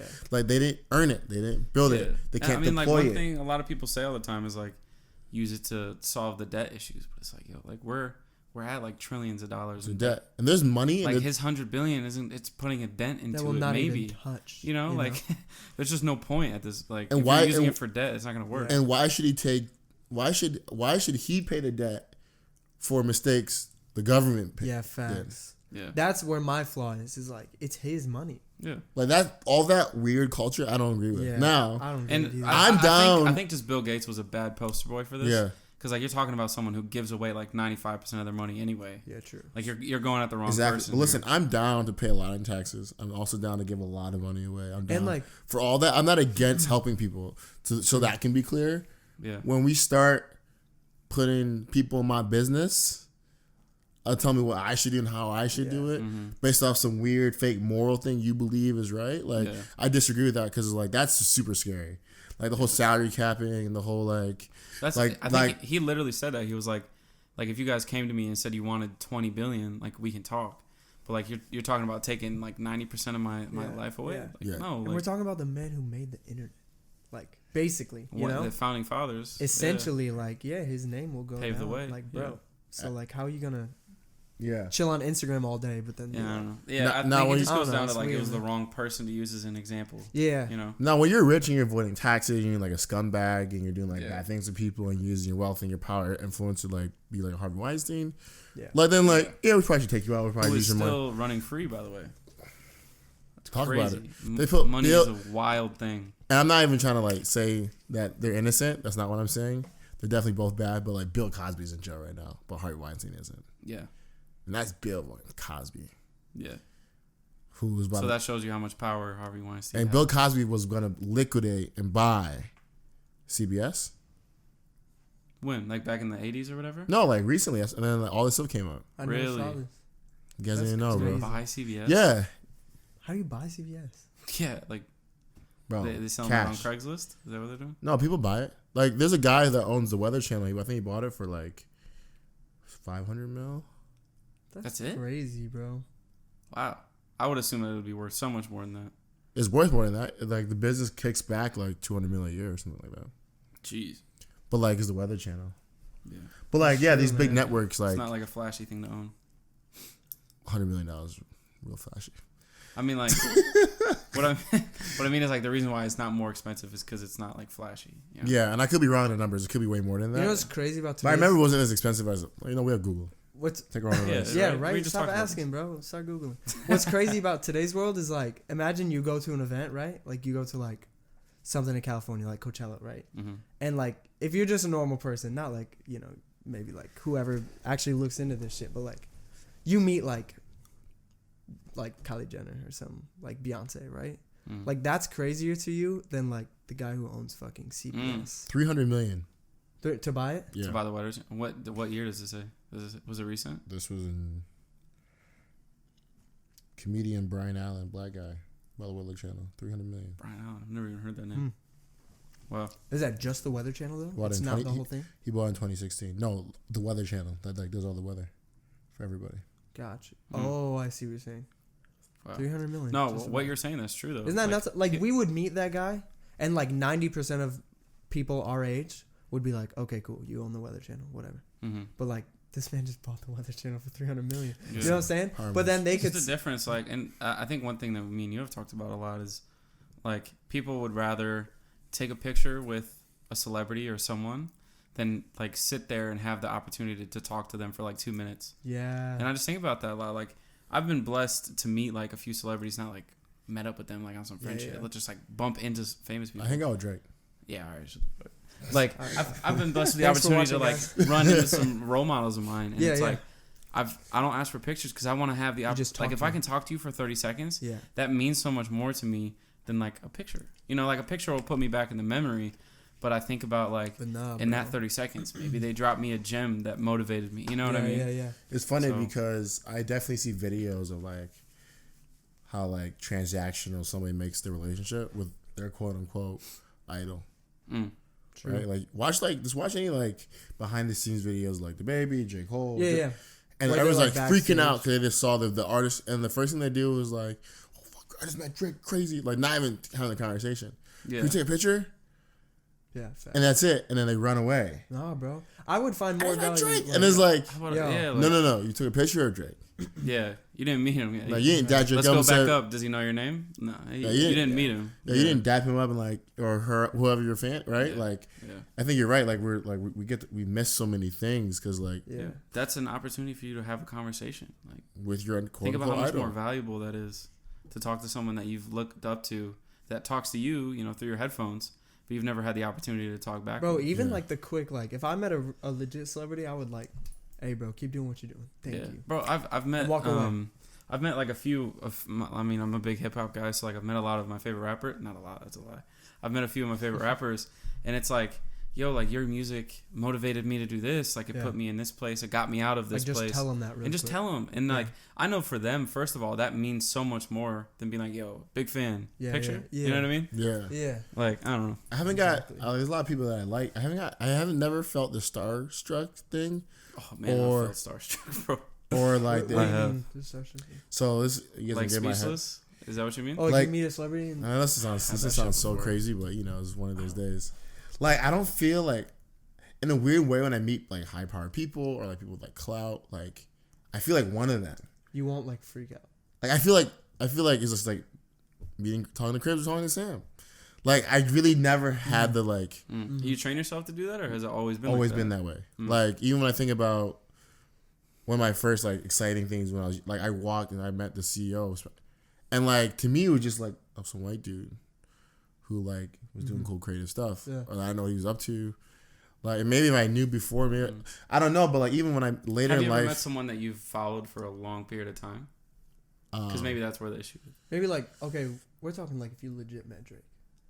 Like not not even, legitly met I Drake. feel like you'd be starstruck. I'm saying bro. like obviously Like this- Drake walked down here right now. Like I don't know what. Wow, Yeah, bro. If you walk down here, I'd be like, "Hi," you know Like- what I mean? Like it'd be Yeah, rough. so in It'd my be head, rough for me. I'll be like, yo, that's Drake. Like when I'm Yeah, thinking about it, yeah. like, but in the moment, I don't know. Like I definitely, Interesting. I'm definitely, I've like so the story. Y'all know, I definitely don't get nervous. You guys know Waldo, the rapper from Grand Rapids? Yeah, You ever heard he of just dropped his project. Yeah. Shout out, Shout go out listen to Waldo, that project shit, ASAP. right. Album's Shout out It Savon, was shout on out Single. Hypebeast Music. Yeah, big That was feature over there. crazy. Big feature over there. Yeah, that was nuts. But so when I was like 15, I saw him walking around Rivertown, kind of like around the time he was blown up, and I was like big, like super fan, yo. Yeah. And I was like, I choked up. I was too afraid to say hi. Really? Yeah. And part of it too was like I was with my family, so like, hey man, meet my family. You know what I mean? Yeah. Like if I was with him and my friends, it might have been different. Yeah. But like that was like the first time I was ever like really starstruck. So and he was wasn't really even, dope. I didn't tell you this. So probably like a month ago, I was in Chicago with Liz, and then I saw Hannibal Buress. He was right next to us. Did you say hi? I said, "What's up?" Wait, who'd you see? Hannibal Buress. And like Liz wasn't paying attention. She was like, I don't know who that is. You don't know? Yeah, Liz didn't know so that. It was funny, bro. hilarious. He's like a comedian, right? Okay, And he's not the biggest celebrity, but like again, it was just like The me name seeing. that you know. Yeah. But it was just like again, it was like me seeing Sam on the street. I was like, "What's up?" Yeah. That's yeah. it. Mm. And I was thinking in my head like I should have definitely probably like took the picture or like. Nah, bro. But and maybe like but like Think about how much more like the actual interaction means. Yeah. No, and I You think know? the chillness, because like spending my days like growing up, like watching those behind the scenes videos. yeah. Like I realized like celebrities really hate. Dude. I mean, think about not every being day. able to walk Human down the beings, man. street. Every day, bro. Like think about like Cristiano Ronaldo. Like he Yeah. can't go to like a Yeah. coffee shop. Yeah. Think about like, you know, the day like Justin Bieber came to Mad Cat, bro. Like I bet he really just wanted to like have a coffee and like Yeah. chill. Chill, yeah. I think that's why celebrities are always wearing the baseball cap, hoodie Well, up, and like sunglasses. that's why they go places where like people won't be like Yeah. that, you know? I think I just figured it out. I took some time to think about it. This is why I don't get starstruck yet or nervous. I think I look at things so logical that like, yo, this person's a G. Like this person is like creating, not consuming. Yeah. Like Justin Bieber, like So knows. instead of thinking about what they actually created, you just like view them as like a creator. I'm trying to do the same thing. Yeah. So I'm like, oh, I get it. I know Yeah. exactly what you did. Like you put your imprint on the world and it worked. Mm-hmm. Instead You know what I'm of saying? being like, oh, that's the dude who dropped Baby when he was 13. That's what you mean? Yeah, like I don't like. Yeah, I see like yo, he dropped Baby when he was 13. Then he ended up doing the Purpose tour. Yeah. Now I see what he's doing with Drew. Mm-hmm. Like I respect his moves. Like it's more of like kind of like yo, like Appreciation versus fandom. and it's like yo, I never discredit what you've done and what you're about to do. Yeah. Like respect, big ups. Yeah. But like I'm not fanning. I'm more like maybe I am fanning, but like more in like a in my head way, not like I'm like oh shit, like that person like you know. Yeah. Like I look at Maybe it's just different. and that's why I think I'm a fan of Drake, and I'm a fan of all these people. Like, I love the music, yes, but I know like when Drake was in Degrassi, and he's like, "Yo," with his boys, and like, "Yo, I'm about to like rap." Yeah. Some people laughed and like, right? Yeah. But he's like being serious. Like Yeah. when I say I'm like building that, like I'm being serious, and people are like, "Yeah," Yeah. but I'm like, "Nah, bro." I'm like I'm being like legit. super serious. Like I'm not like saying that like is like I need your validation. I think about this You know? constantly. Like I'll literally think about like I'll be like hanging out with a group of people in Grand Rapids. And Yeah. I'm like, in 25 years, like who am I gonna wish I was still on their team? You know. Mm. So like I bet there's people like in Drake's Degrassi time, where he was like, "Yo, I'm about to be an artist," and I'm sure there was a time where he's like, "Yo, I'm about to be the biggest artist ever." yeah. Mm-hmm. And I bet, you know, they're just like, whatever. Where like I'll make a joke with my friends. I'll be like, "Yo, I'm gonna be like one day I'm gonna be like the biggest photographer." Or like one day I'm gonna like travel the world. Yo, be and careful do you this. ask for, bro. Shit happens. But like, you know what I'm saying? Where Yeah. I think about this, like I'm like, okay, like 35 years from now, like Vince is gonna be like mad rich and like owns 14 businesses, and I'm like, Yeah. right now is the time where I need to be like on the Mhm. team, you know, Mhm. like be a Trying to hold that supporter. way, bro. I bet there's so many people that look back, like they had a chance, you know, with Drake, like hanging out with him or whatever, and they didn't believe him, and I bet now they're like, I'm so stupid. Yeah. You know? And then that's like a scary mentality too. Like they It's approach crazy. it from like, yo, I could be hanging out with Drake. Whereas like, no, like you could have built with him. Like, Yeah. You could have been next to Like him. you could have been like the visuals guy. or Yeah. You could have been something. OVO. Yeah, yeah. You know Listen, what I mean? Like Everyone has a position to Fumble. play, and when you know it and you respect it, like you're like in my bit, like the destination, like the journey is like we can talk about earlier today. Like that's what you enjoy mm-hmm. Yeah. because it's like his best friends are really with him, Yeah, to this day. and like Yeah, they're bro. good. Shout Like out money to them. wise, everything they're taking care of is like Oh yeah. all that stuff is like a byproduct and a tool. Like when I think about my life and like personally, like I just want to be able to open doors for people. Like that's it. Mm-hmm. I know I didn't have influence. I know I have a foundation. I know I have to be like in a world where like if you want to DJ the Super Bowl Yeah. and we're still cool, Right. that's like a call. And it's not like Yeah. I mean I do that now and people are like, you got a DJ job the other day, right? Yeah, yeah, yeah. Like, yo, what's up? Like You're with Vince- me the other day. Yo, Yeah. Like this is literally like not no braggadocious. Guys, I'm not trying to be braggadocious. Like this is really my life. No. So for me, it's just like I can't wait till we're like. So you're in that spot though. Yeah, you can really support. Well, I'm telling you, like when I was 6, I jumped to 2 things, like being an entrepreneur, open restaurants, and like meeting Oprah. Like those are gonna happen. Mm-hmm. Like I see Oprah like last golden years. I'm like her biggest viewed interview. Like I'm telling you, right, right now, I think about this. I'm being like super serious, like to a point where it's like it doesn't like it's not even like sounding good. Like that's on the vision board. That's for you. Yeah, big same. Like I think about I literally said this to someone the other day. I was like, I want to be on like the Jimmy Fallon show. Yeah. Like I want to be on Ellen DeGeneres, and I want people to be like, like I remember him. Yeah. Like I want that. I like, literally want that. Seriously, like on some. It sounds good, and it feels, but like I'm being like it's like I'm being drawn towards it. It's not even like I could even. Yeah. That's dope. What we got? So Disney Plus launched. That's kind of a big deal. That's what everyone's talking about. The memes are crazy. It's all right. Yeah. Everybody's watching their Disney shows again, which is great. And Netflix, in order to compete, signed a deal with Nickelodeon. Yo, Netflix is the GOAT for that. It's genius. It's like the Drake thing, how he got booed off stage, but then he posted the picture and signed the deal. The caption was like, "I just signed a 10-year deal." Yeah, I'm like, dude, I love it. It's clapback season. I mean, and I'm pretty sure if I remember the history right, they dropped the announcement the same day Disney Plus came out. So it was just kind of like. I feel like it was that too. If I was them, or if I'm assuming this was them, they held on to it until, because they obviously knew when Disney Plus was launching. Yeah. They're like, all right, let's drop the announcement this day and remind people we're still here. And That's then amazing. Hours later, or I'm assuming it was pre-planned, but HBO signed a contract with Cartoon Network. And so all the 3 big things from our childhood are now signed to different areas. I'm about to go get Cartoon Network, bro. Yeah. I'm about to sign up for HBO for real. It's smart though, because like, I mean, no one only watched Disney or only Nickelodeon. Yeah. Like you really diversified. So now it's going to be like, but you like more? Do you think? But you know who had the most shows though? Facts though. Like the best shows? Yeah. What are you about to say? Cartoon Network, bro. 100%. Really think about it. What do you think about for this? For me, it's Nickelodeon. I have a lot of memories. For me, it's Cartoon Network. What you're gonna say? Disney? That's my. No, I was about to say Nickelodeon. Nickelodeon. Oh. Cartoon Network for me, right? Like that was just what I grew up. Yeah, everyone's. I grew up watching that. I watched Cartoon Network too, bro. Like I was into like Rocket Power, like Ed, Ed and Eddie. Like those are my shows. Classics. But like I feel like Nickelodeon. But don't get me wrong, I feel like that's the thing. Is I remember as a you kid, didn't only watch one channel. You didn't. You watched like 3 shows here. Boom, boom, boom. But I'm pretty sure everyone watched like 4 shows on Nickelodeon, and then you went to Cartoon Network, and if you're trying to watch a movie, then you went on Disney. I think it was a. Like, I think that's how we like lived. We had SpongeBob. Yeah. I gave all this stuff that was on like. Someone tweeted this the other day, and wasn't Jimmy Neutron on Nickelodeon? Oh yeah. Oh yeah. Come on now, like Jimmy Neutron, Timmy Turner. Phantom, Fairly Odd Parents. Like, wait, those were all Nickelodeon? Yes, bro. That's what I'm telling they had the lineup. Not to mention SpongeBob. First of all, that's what I'm saying, bro. That's what I'm saying. Like when I saw that deal with Nickelodeon, the lineup's crazy. And then they said, which I think is smart, because Disney's not doing this. They're doing original programming. So not only partnering with Nickelodeon, but they're also making. They said that Squidward has a show.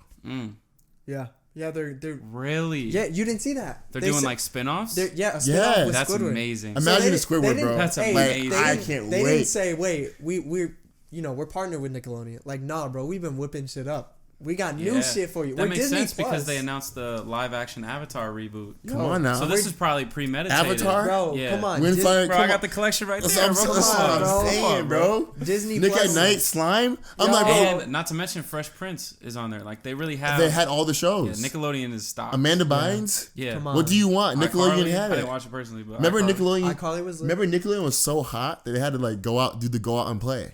Remember, guys? Yeah, they're all that the commercials. hot. Yeah, they're that hot that they had to make kids go out and play because kids were on that TV, bro. It was Nickelodeon's fault that we weren't going out to play. That was our iPad. Everybody blames that was our iPad. Yo, we were on Nickelodeon. Oh, we're talking pre-phones, bro. There's young viewers right now. You don't know what we're talking about. I remember being heated coming inside. I can't watch cartoons because they go out and play. I'm like, so I was like, I don't know, man. Rugrats. What station was Nickelodeon too? Were you guys too old and too cool to watch Phineas and Ferb? No, Phineas was hot. That was like middle school. I think I was like I hadn't outgrown cartoons. That's when I started skateboarding though, so I was like really like going outside every day. I watched Phineas and Ferb. And that's also when I started like video games. I got heavy into video games. So like in the winter we were playing video games. In the summer mine went hand in hand for me. Yeah. We would always have like the smaller TV on the side to watch the cartoons. No way. While you played the games on the big TV. Yeah. Genius. Yeah. I love it. Me and my brothers were ahead of our time. Someone tweeted this the other day. They're like, can you imagine if every streaming service like combined, and it was like different packages, like you could pay one price and you would get like all the shows. I mean, if you think about get it, like everything, like Netflix. Like imagine if Spotify teamed up with Netflix right now. Oh yeah, it'd be a wrap. You know what I'm saying? Though, why don't they do this? I mean, Verizon has the partnership with Disney Plus. Oh really? You know? Wait, they're not business partners, but they like signed a partnership. Like if you get like a Verizon phone, you'll get. Yeah, if you have Verizon, you have a free smart. 6 months. I think That's genius. Disney. Like why don't they do that more? I feel like that would be a really good. Expensive. I gotta assume it costs Verizon a lot of money, because I think Sprint has a Hulu partnership. Yeah. Wait, I don't know. I never knew this. Yeah. Wow. Yeah. Like people do like they do stuff. it, but it's expensive because you got to be like, hey, we're gonna influx you with 100 million users, and doesn't make sense. But they're gonna be free, so you have to pay them for it. You know what I mean? And like it doesn't even make sense. Like the business, I'm not even there yet to understand that kind of level. But like those are like half $500 million moves. Yeah, they're like very expensive. Like, it was like what crazy. do you? Yeah, it probably is more than that. Like what are you trying to accomplish? You know what I'm saying? It's like why? I think it's a user retention thing to get more people, maybe. Yeah. Like I think Apple TV is going to potentially acquire Netflix. That's my goal. If I was Tim Cook, that would be my goal. But like, explain. Are you familiar with Apple TV? Is it like actual TV or is it like Netflix, like streaming? Apple TV copied Netflix, so okay. Yeah, so you pay for Apple TV. But is it like original shows or is it like you can get ESPN and stuff? I think you can too. No, I think it's packaged. Like you can it's pick one. but it's also original program. A lot of original programming. Like I know they have that one show that they're kind of like Good Morning pushing right now. That one and the guy from Aquaman. Yeah, you know what I'm talking about. I think it's called C. I think that's the show. That's like the one they're really pushing right now. So like, I don't even know about all this. They're doing the same, and then you think about Apple's connection to Pixar. Like you start connecting the dots. Like I think, I think they're either gonna take out Netflix or they're gonna like acquire them or work out some partnership. Yeah. But I think everyone's just playing in the space because it's just like you have because to. they can. Everybody can. Because they can right now. Have the cake. How much money Netflix was making for the longest time. I think like yeah. No one touched it. People trying to take and Amazon Prime and then Hulu and it all popped up at one time. Still like didn't even touch it. I feel like. Yeah. I still feel like Netflix is the most. Oh, Netflix is the one by far.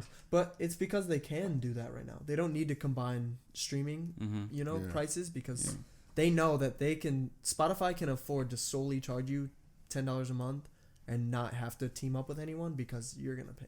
Yeah. Same with Apple Music. Same with Netflix. Yeah. It's funny because you really want to get down to the business of it, like the structures of like how much a subscription should actually be and like who's buying it. And bro, so I thought about this the other day. Like, what if like?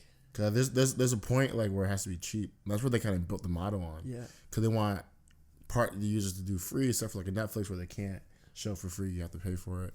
So now it's getting like weird for me. Where it's just like, ooh, it works though. They kind of like made it so cheap. Now it's like a price game. Like Apple TV is. I mean, it started off as $8. On the grand scheme, bro, we're talking. But they have to keep 500 million users on Netflix. Pay $10. But still, you're still at scale. You still have infrastructure. You still got people. True. Like a lot of times they're not even profitable. Like you know what I'm saying. So like they're just running because like everyone has so much money in it. Mm-hmm. But like, for Apple TV to be like $5.99 for like movies and stuff, it's only $5.99. $5.99. Wow. I'm surprised like the Hulu way of approaching it didn't catch on. Like Hulu has like an $8 price point, but you get ads occasionally, and then they have like the unlimited, which is like $5 more. Yeah. I'm really surprised that didn't catch on. That's like a $5 version of Netflix. You still get ads, but you still got Netflix. Yeah. You know what I mean? Yeah. And I think maybe it's like people just when it comes to Netflix, pay for it. So for a pricing for Netflix too, like when they have movies, like you have movies on Netflix, do they have to like buy that outright? Yeah, they license it. Yeah, they buy the rights. Yeah. Whoa. So yeah, that was something that I initially thought. I was like, wow, Netflix got this production team. They're dropping 5 movies a week, but what they're just doing is like, hey, like forget the theater. Here's $30 million. Give us the movie. And that's why there's so many stand-up comedians that are there. Yeah. Because stand-up comedy doesn't go to the theaters. It only gets released on like YouTube, TV. Yeah, which it doesn't sell. Yeah, if Netflix comes to you and like, hey, here's $500,000. That's genius. Guaranteed money for the Netflix comedian. That's smart, bro. Netflix took Kevin Hart, Dave Chappelle. Yeah. Multiple times. Chris Rock. Yeah. All from HBO. And Eddie Murphy's on the way. Eddie Murphy's on the way. That's smart, bro. Bags, bro. Yeah. Business moves. Like, what did Chappelle got like $100 million for like 3 specials? Come on now. It was crazy. Yeah. But that's Chappelle though, because he goes like limited. Yeah. He's only dropped like 5 specials his whole career. Yeah, he so he's expensive. Bro. Man's iconic. Yeah. Comedy Central. Best comedian ever. Mess with him too much. That's crazy, bro. What else we got? So, did you guys keep up to date with the Kaepernick workout? The Colin Kaepernick workout? Yeah, I saw that. Yeah, I've looked into it. Yeah. It's funny. I get most of my news from Twitter, so I saw some stuff on Twitter. Yeah. Twitter's so my new he favorite had the app. workout NFL offered, or I guess like completely scheduled it. I think, as far as I know, like I think 75% of the teams had reps there, and then the media. Wow. But the day came about, like Kaepernick was promoting it, so it was 100% legit. The day came about, and he didn't want to do it anymore. And his camp came out with a statement that the issue was that they wouldn't let him bring any cameras or anything in there to document it, and they wouldn't let him bring in his own wide receivers or whatever. So the thing about the wide receivers, I think, is whack. But his opinion on the fact that they wouldn't let him bring cameras in there, I think, is really interesting, because if no one's in there to document it, the NFL can tell whatever story they want. You know, True. They can say that he completely bombed the workout. They can be like, he sucked. Yeah, they can be like, he sucks. That's why we don't sign him. It's not racism. It's because he sucks. And did you see the videos that came out of it? Yeah, and he's throwing like 60, 70-yard bombs. Yeah. And it's like, I think that's really, it's smart that he noticed that, because if there was no cameras there to document the whole thing, then whatever narrative the NFL wanted to push, they could be playing it.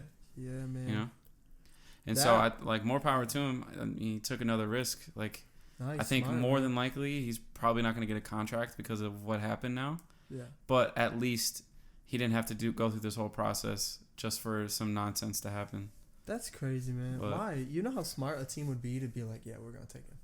Just for like business purposes? Genius. Yeah. I feel it's tough. feel like they it's would, tough. Sure, they would catch hate, but like, you know how many people are on Kaepernick's side right now? Like, they would literally, that one team would gain every single person. Mm-hmm. Like, I'm I talking think like... I don't know. I think there's a lot of people that hate him and a lot of people that love him. Like, there's a lot of people that still feel like his actions were disrespectful. And then there's a lot of people that are still behind him, pushing everything he's doing. Yeah. So, and I think, like, in Grand Rapids, we're a pretty progressive for city for the most part. So I think, like, our viewpoint on this is, like, pretty skewed. I think if you go a little bit farther down south, I think they're all, like, completely against everything he does. That's crazy, you know? man. I don't know. I think it's a gamble. Yeah. I don't know, man. Like, I feel it, bro. Like, I mean, we look at his stats. He wasn't the greatest quarterback, one. Yeah, but especially towards the end of his career. Especially towards the end. I do think that, like, what I saw was, like, it just kind of felt like, first of all, I don't understand why. Like, I'm just confused. I know he settled with the NFL. Like, there's reports that he got the bag to stop doing the kneeling thing and to stop tackling. After he got waived? Yeah. Or before? No, before he got waived. So he was still a quarterback at the time? No. Okay. Okay, yeah. And I heard, like, he shut all that shit down. He stopped talking about all that real quick. Mm-hmm. Like, he still does his, like, you know. But then now we see, like the workout, which was confusing to me because it was like, well, like, if this is somebody who stands for this and believes about this, why are we even playing for the NFL? Mm-hmm.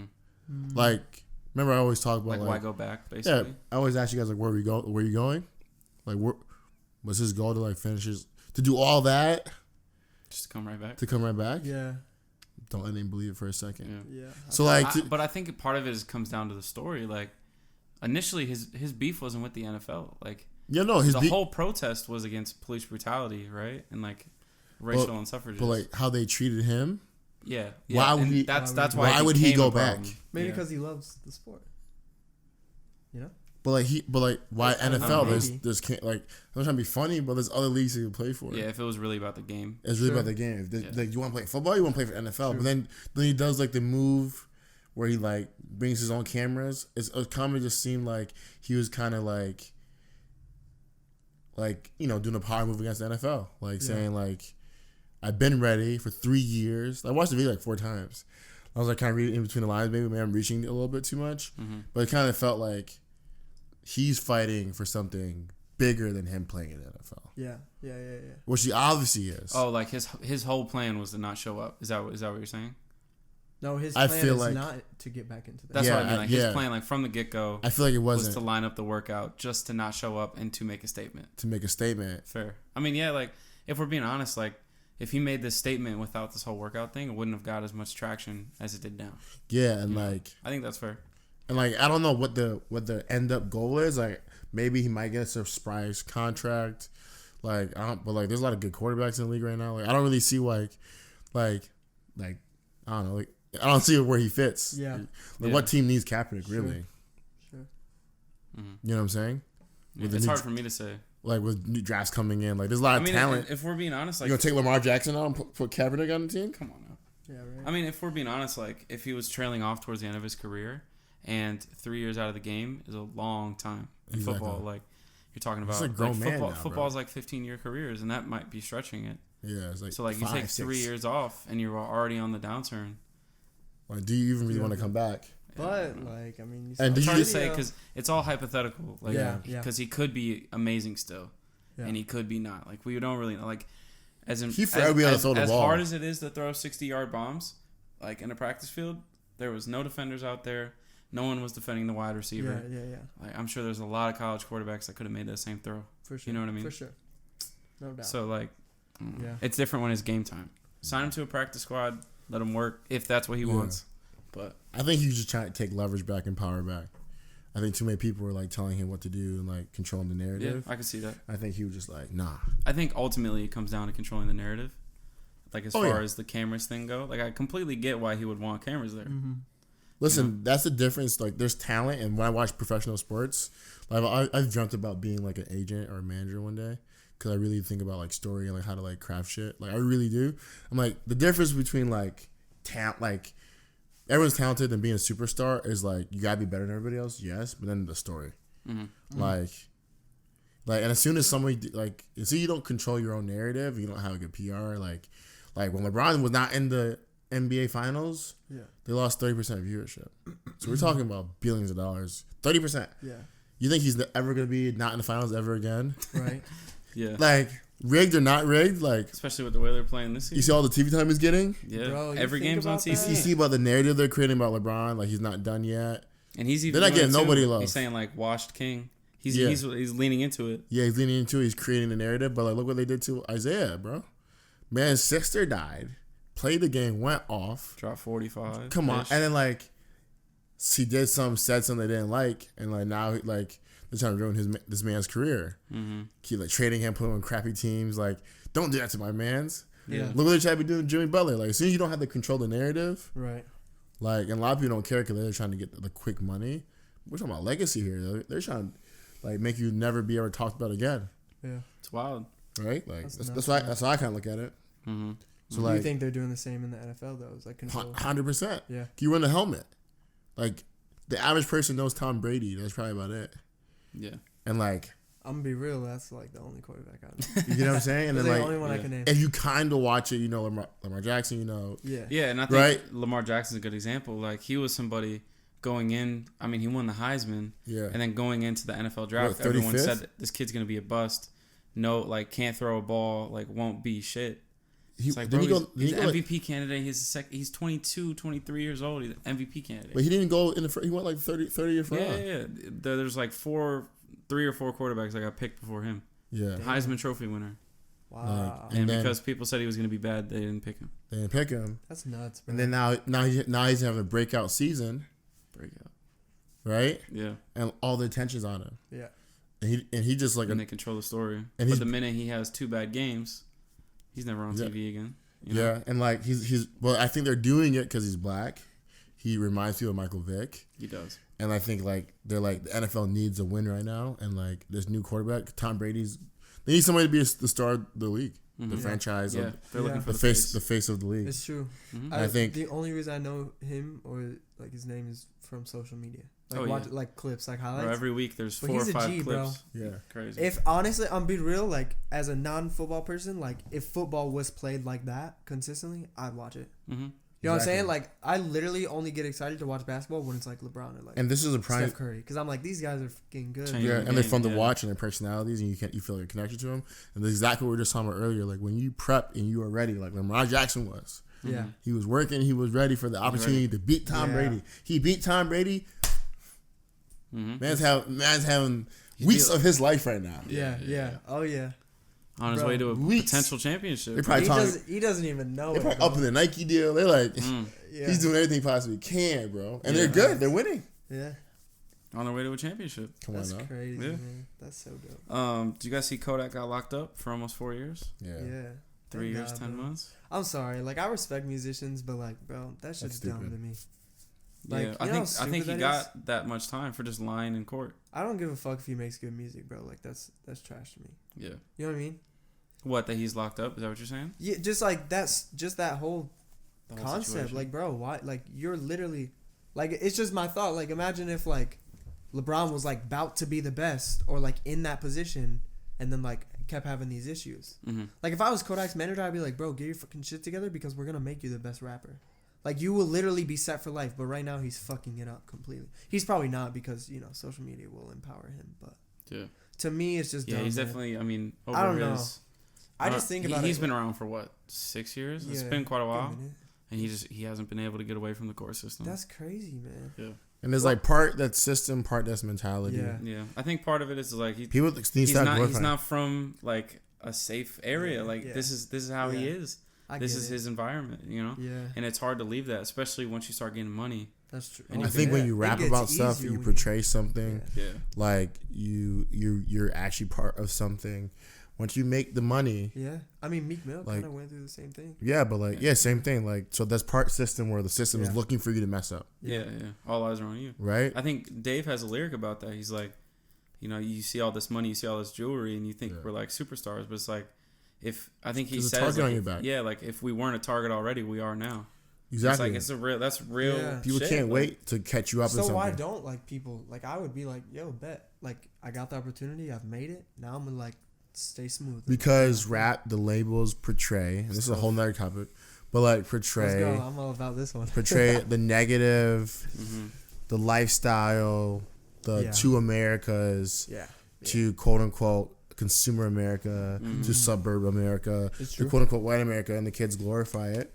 The labels glorify it. Like, and the more they do it, the more publicity. And they're saying like this is rap music, and this is what. So like Kodak feels like, and like I feel like a lot of rappers feel like if they're not talking about killing, smoking, slapping, shooting, hurting somebody, then they're not gonna get respect. They're not getting listens. Facts, bro. And I'd be like, bro, like I'm like, bro, Russ gets no respect. And that man, Russ, right. And he disses on all the people that talk about. So like, so I feel like once you like, who you fooling, bro? Like, you tell me you're making millions, bro. We know you're not doing this anymore. You tell me come on. Yeah, it's like that Meek line. You think I'm still selling crack at $250 a show? Like, you really selling drugs making $250 a show? It's not even worth it. No, you're not selling drugs. You know, yo, I wish people really knew. Like, it's just tough, man, because like you're talking about, especially in a situation like with Kodak, like someone who's really from these areas and like really has had situations with whether it be gang violence or whatever, like it doesn't leave you. Like once you start getting the money, now the price to come after you is a lot higher. So now people's motivation, and then you go back home, you're still Kodak from this set, this block, you know, and then you're still involved in these same situations. And there's a lot of people just like who like drinks like itch pawn, right? Just hitch pawn you, right? There's a lot of people who are just like attached to you from your old lifestyle who are probably really controlling things. Look at 6ix9ine, like you thought he was actually controlling stuff. Like, he was a pawn for the 9 Trade gang. Definitely. So how many people like we think they're out here and they got OGs taking their money? Yeah. Like it's like right, making them like be part of and do all this. Yeah, I mean to have some fake influence like the on power. industry plant idea, right? Oh man, like people just put people in position because they have a good voice for it. You rapper, you hear this, and you're in a situation, and like yo, listen, ain't no one pulling to see Kodak in jail. Ain't no one. No. Like you know what I'm saying? That's not what people do. Like so, get the money and get away, yo. That's the whole point, bro. It's industry plant for real. Like. Yeah, it's just, I don't know. It's annoying to me. It's too much drama for me to get into that space, you know? Especially with me being in other areas of music where I'm like, bro, I can like look at this DJ who's traveling the world making $500 a pop at a show. Like, what do I need to watch this guy for? You know? I don't need to stay invested in Kodak's life. Like, sure, he might make good music to some people and like, I might like some of the music, but cool, man. I'll listen to 2 minutes of his time and then I'm out. You know. Yeah. But like, I don't know, man. People get really invested in that stuff, especially like people who like really relate to his music and stuff. Yeah, I don't think people like take it as seriously. Actually, as like, yo, X died over rap music. Yeah, Tupac died over rap music. That's when it's like a real tragedy. Like you're talking about, like X is a good example. Like he had a really rough and even when he was famous, man, like he was still doing stuff. Yeah. Obviously, he shouldn't have been doing. For sure. But it's like you're talking about kids, man. Like Kodak's our age. Like he's still learning. Yeah, bro. And it's like, and I get that he couldn't get on top. Like Meek Mill's a good example. Like he just now is, or I guess like last year, like is figuring his life out and like realizing these injustices. Yeah. And he's like 30 plus. And he's just now realizing how much the core has been fucking him over for, you know what I mean? It's tough. Like that is nuts, man. I don't know. And especially with someone like TK, right? Like he popped when he was 15 and now he's in jail. Yeah. I think that's the thing. Know any better. That's a big thing with like American culture too. It's not. Go ahead. Sorry. You know, you're good. No one actually like, it's, which I get it. Like, you know, we have to stay plugged to the music that's here, but like, bro, I wish people would actually. I see this in Grown Up as a lot. Like, people don't even invest in other styles of music or anything. You know, where I'm like, just like what they like. Yeah, I'm like, bro, do you realize there's like 8 million other artists out there that you've never heard of or even thought of that literally make probably the same kind of music? Like, yeah, I mean, we see that a lot with like UK music right now. Oh, bro. Me and Vince are big advocates of it, and like people will hear the accent and it's like, I can't listen to that. Yeah. Like, he doesn't talk like me. I'm like, bro. I was like, oh, like just listen to it, give it 2 minutes. Yeah, I swear you'll love it. Vincent Parker put me onto like a ton of like Jamaican music and like Burna Boy and like all this stuff, and now I'm like, I literally like peep this music. Yeah. I'll be like playing it in like DJ sets, and I'm like, this is fun, dope. Like, but like, I already have that in me because like. So I always say this, and I think I trigger a lot of people, but like I hate old music. I absolutely despise throwbacks. Oh wow! Like I hate throwbacks.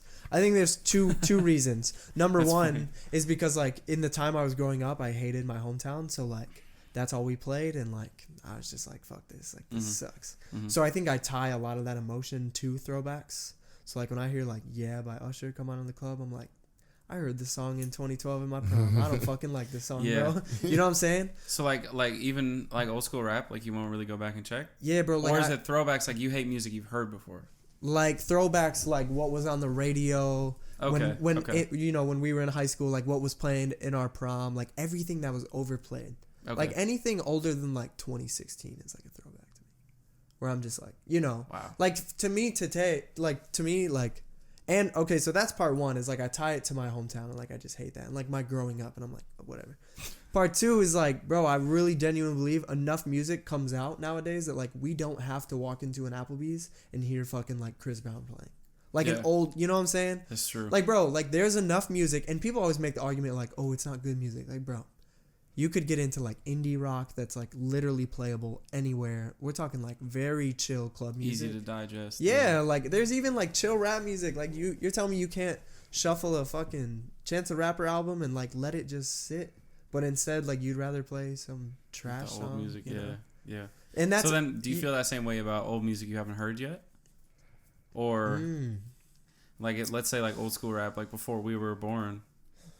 Like, can you go back and listen to it and enjoy it, or no? Yeah, I think so, yeah. Okay. I think for me... So you're talking about music that... For me, it's overplayed. You already played out. Overplayed, yeah. Okay. Overplayed shit. I get like, that. And the fact that, like, I genuinely feel like we grow up in a generation where, like, I feel like my entire life will deal with that. Like, I'm going to be listening to Yeah by Usher for the rest of my life. I don't think there will genuinely be a time where, like, our generation will, like, every wedding you go to, it'll be there. Right, and I hate that. Yeah. I'm like, bro, like, we can make this shit poppin' without all that music. And do you think also it's kind of like an easy move? Is that why you don't like it? Yes. You like being unique? Because people don't, and because people don't. Because you know what's going to work. People don't want to sit down every day and find new music, you know? Like, you go to the wood, like, I loved it. You guys talked about this on Mikey Son's podcast. Shout out, Mike. Shout out, Mikey.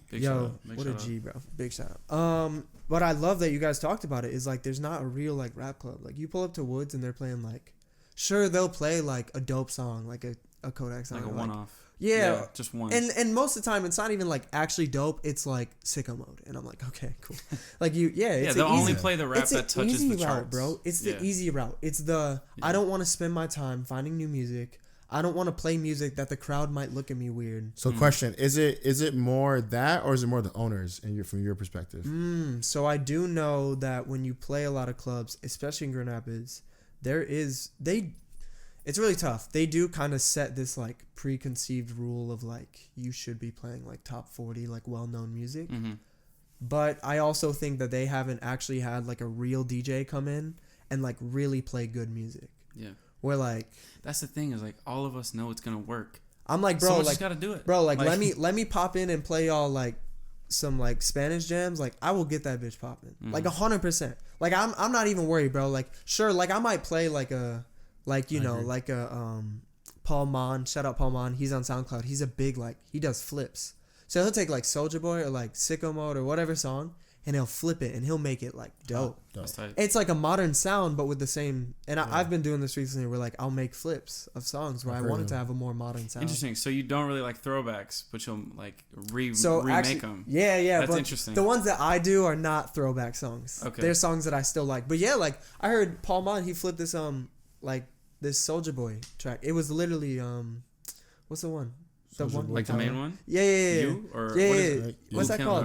What's the name of it? What is the name of that song? Call Me on the Phone? No. Crank that. Crank that. Yeah. Okay. Sorry. Soulja Boy. I only know the dance. I don't know the name. Yeah. So he flipped that, right? But it's like this super modern sound. It's like hard 808s. It's dope, isn't it? It's mad sick. Yeah. And I'm like, bro, like, okay, like Soulja Boy's timeless. At least like, yeah, right? Like, goat, bro. Him, Chief Keef, goat. But like, are you? I don't know. We're on the same page, bro. Man, no, I get that. I feel like there's enough music nowadays that like I could play a 4-hour set. I do this. Like I literally do this nowadays. Like I'll play a 4-hour set and I won't play a single throwback. But like you better believe that shit's popping. And like and when I think about top 40 music, like, and I think about the club, and I think about dancing, and I think about environment, I'm like, even when we did Irish Studios, like when we started playing, like people were actually dancing. We were playing to like Burna Boy, like. You want to get on a girl? You gotta have music you can dance to. Like it's not like girls that want to dance. I gotta say too, you can't dance to. You can only jump up and down and throw your fist up so many times. Let me say something. You can't dance to that. Wait, no. A big thing too, though, is like your DJ has to know how to make that work. Like I know when I'm playing a club song, I need to play something a little bit more listenable and danceable. Like maybe I'll play like a faster Latin song and then I'll bring that into a club song. Because now people are already like... Yeah, because like, you know that this song can lead to this. I feel like every set that I've been playing within the past year, I throw in Latin music. Like always. I don't know why. I just really fuck with Latin music. I have this goal, like in Grand Rapids, I want to be the best Latin DJ. But like I'm white. But I want it, do you have Latin in you I want to be at Donkey and like people are like, why is he DJing? But like I'm killing it. You know what I'm saying? Like that's a goal. It's going to happen. Watch it. Funny. But anyway, so I always throw Latin music in. But it's like Latin music is typically in like 90 to 110 BPMs. So it's like... Every Tyga song ever is in that BPM. It's like faster, like you know what I mean? Like a lot of Cardi B, a lot of Drake, a lot of G-Eazy, stuff like that. So I'll play like one or two of those. Like I'll play like No Limit by G-Eazy. Like everybody's bumping to that song. You know what I'm saying? Or I'll play like a Tyga song, but then I'll bring in like 30 minutes of straight Latin music. And people don't know that just happened. Because not necessarily like the easier way in, but like... No, I mean easier way in. Like, right. Like I want people to be dancing to a song that they might like... vibe with a little more, and then I'll hit him with something different. I've been low key debating about DJing, getting into it. Yeah, you were talking to me about this morning. Yeah. Hey, DJ Cabana Boy. Let me ask you a question, because 90% of the time people want to be a DJ because they have really good taste in music. Is that's why? Yeah. Okay. No, you just need to find a homie, aka me, who you can trust take requests. with good taste. Yeah, that's not requests, bro. DJs are not. Do you do requests? It depends. These are not juice boxes. I'm not gonna lie. DJs aren't jukeboxes, bro. I get it that it would be annoying to have people come up to you. Here's my thing. Let me say this. I get it. It is tough for me because... I feel like that's how you know you're not a good DJ, if you were asking to play different songs. 100%. Play Heat. No one's asking you shit. 100%. No one should come up to you. No one should come up to you. Yo, he's going hard. Yes, guys, I'm talking like 100%. In 2015, I was DJing weddings, and like we would open the dance floor, and like 30 minutes later, I would have someone be like, "Can you change the song?" Because they didn't know that I was changing the music. Like I was literally doing it. That's my thing about being a DJ. Is they didn't catch it that you've been like... Right, like I'll be at the woods, bro, and I'll be playing like... They thought you were playing the whole song? Like they thought I was playing like the same song. Oh, wow. And I'm like, bro, they're like, can you change the music? And I'm like, I already did. Bro, I heard you said the woods that one time. You did good. Yeah, you pulled up to the woods. Right, yeah. It's tough. But like at the Woods, I'm like, see, so the Woods is one of those where It's they're definitely like, EDM. You can't really branch out. No, but the Woods is one of those where they're like, we want you to play top 40, but like you can get away with anything. You could play. I could pull up there and play any. Remember, I played like, bro. I played. What did I play? I don't even know. I played a couple songs. I was playing some lit shit. Yeah, for real. I was like, Kribbs, play that hot shit, boy. So I mean, so that's the thing too. Is like I think a lot of people think they have good taste in music, so like, oh, I want to be a DJ, but like, nah, bro. Like you just need to find someone. Shit on me already, bro. No, I'm Because not. a lot of people think they have good taste in music. No, I'm not. I'm saying that in general. Yeah, like, I do have people great taste in think they music. have good taste. Personally, I want to selfishly, if I was ever gonna DJ, I want to like, cause I listen to a lot of music in like every genre. Yeah, me too. Like I would start off with like an oldie, and then mix it into like a new song. Like I'll actually play Otis, like the actual song. That's cool. Never. a lot of people never heard that one, bro. Yeah. Right? I'm telling you, Yeah. if a DJ does it the right way, if a don't DJ does it the right see way, you can get away with it. Leave her. Ooh. Yeah. Right, well, That works though. I mean, but like you see how that a song, Yeah. right? From that, Yeah. from Otis Yeah. to Snoop, it works, and that's how my brain works.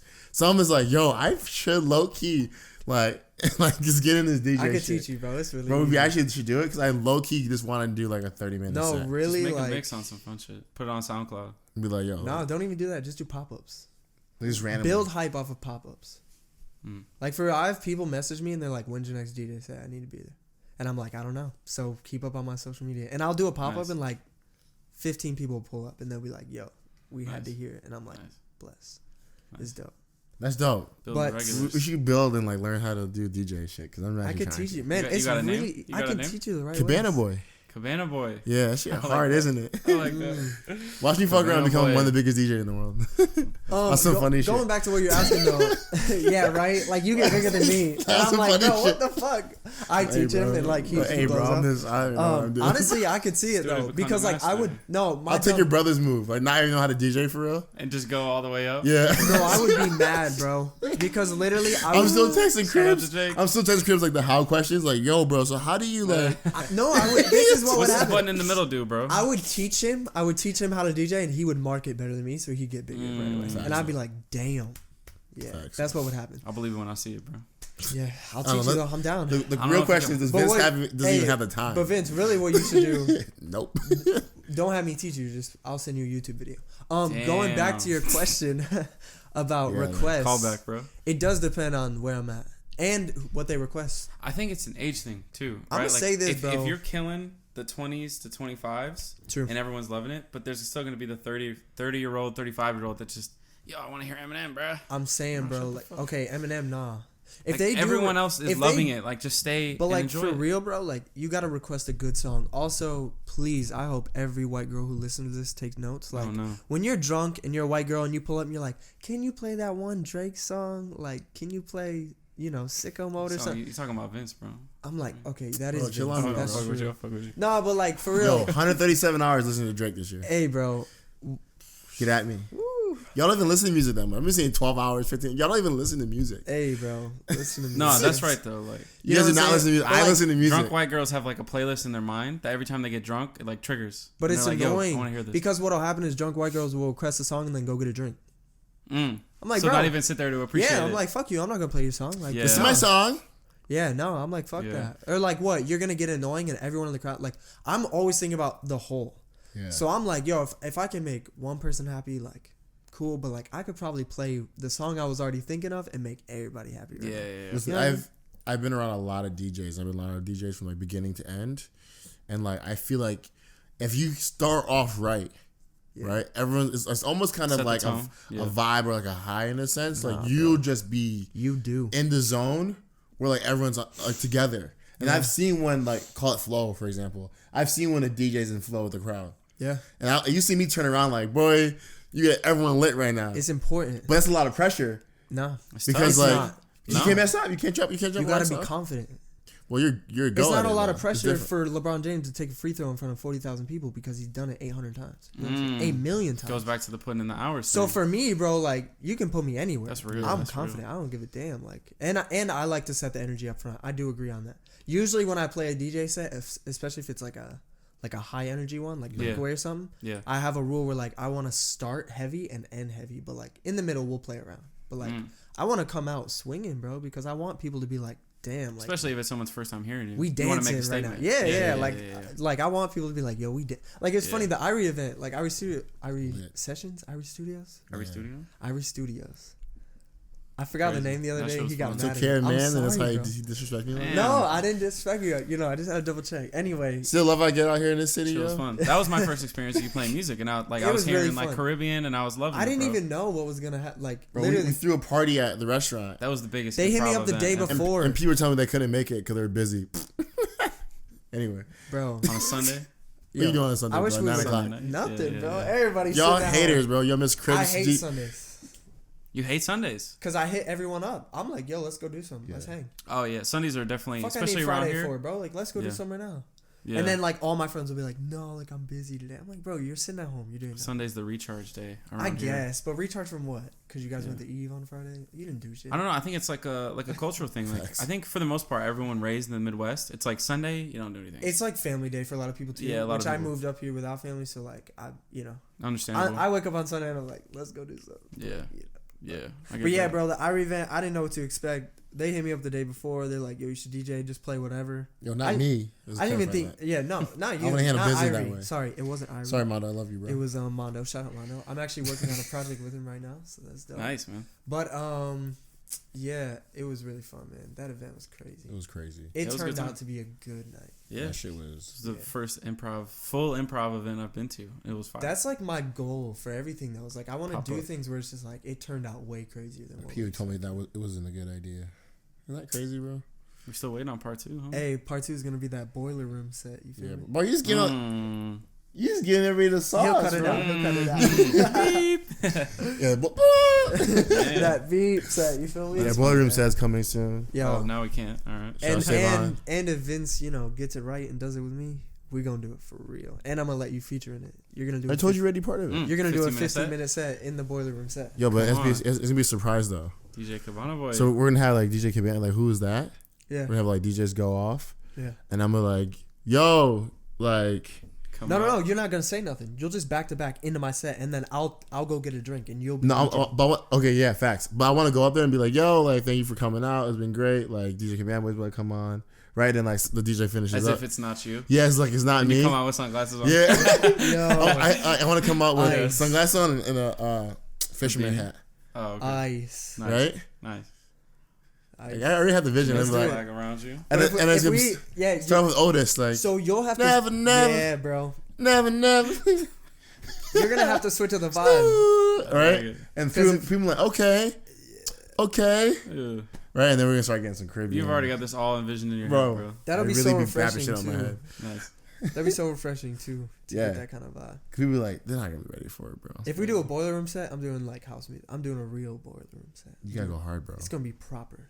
Like you gotta get house music. You gotta get people getting lit. Dropping way too many gems. We getting everybody the sauce, bro. Listen, bro. No, we'll cut it out. This is episode 25. Yeah, 25. This is about 2 hours in. We're like 2 hours in. This might be the longest episode yet. Longest episode yet. Thank you, everybody. Watch. Go ahead and plug your socials so everyone can support you. At MTV Kribbs with a K on everything. So just MTV KRIBBS. Boom. Be on the lookout for music. Be on the lookout everything, for bro. Photos. If you need more photos, hit the man's up. Please. Photos, music. I'm working with a lot of artists right now, so I'm really trying to do a lot of stuff, collaborating, producing wise. Yeah. So man, I'm doing like 3. I haven't even actually told anyone this. But I'm working on 3 collaborative EPs with 3 different artists right now.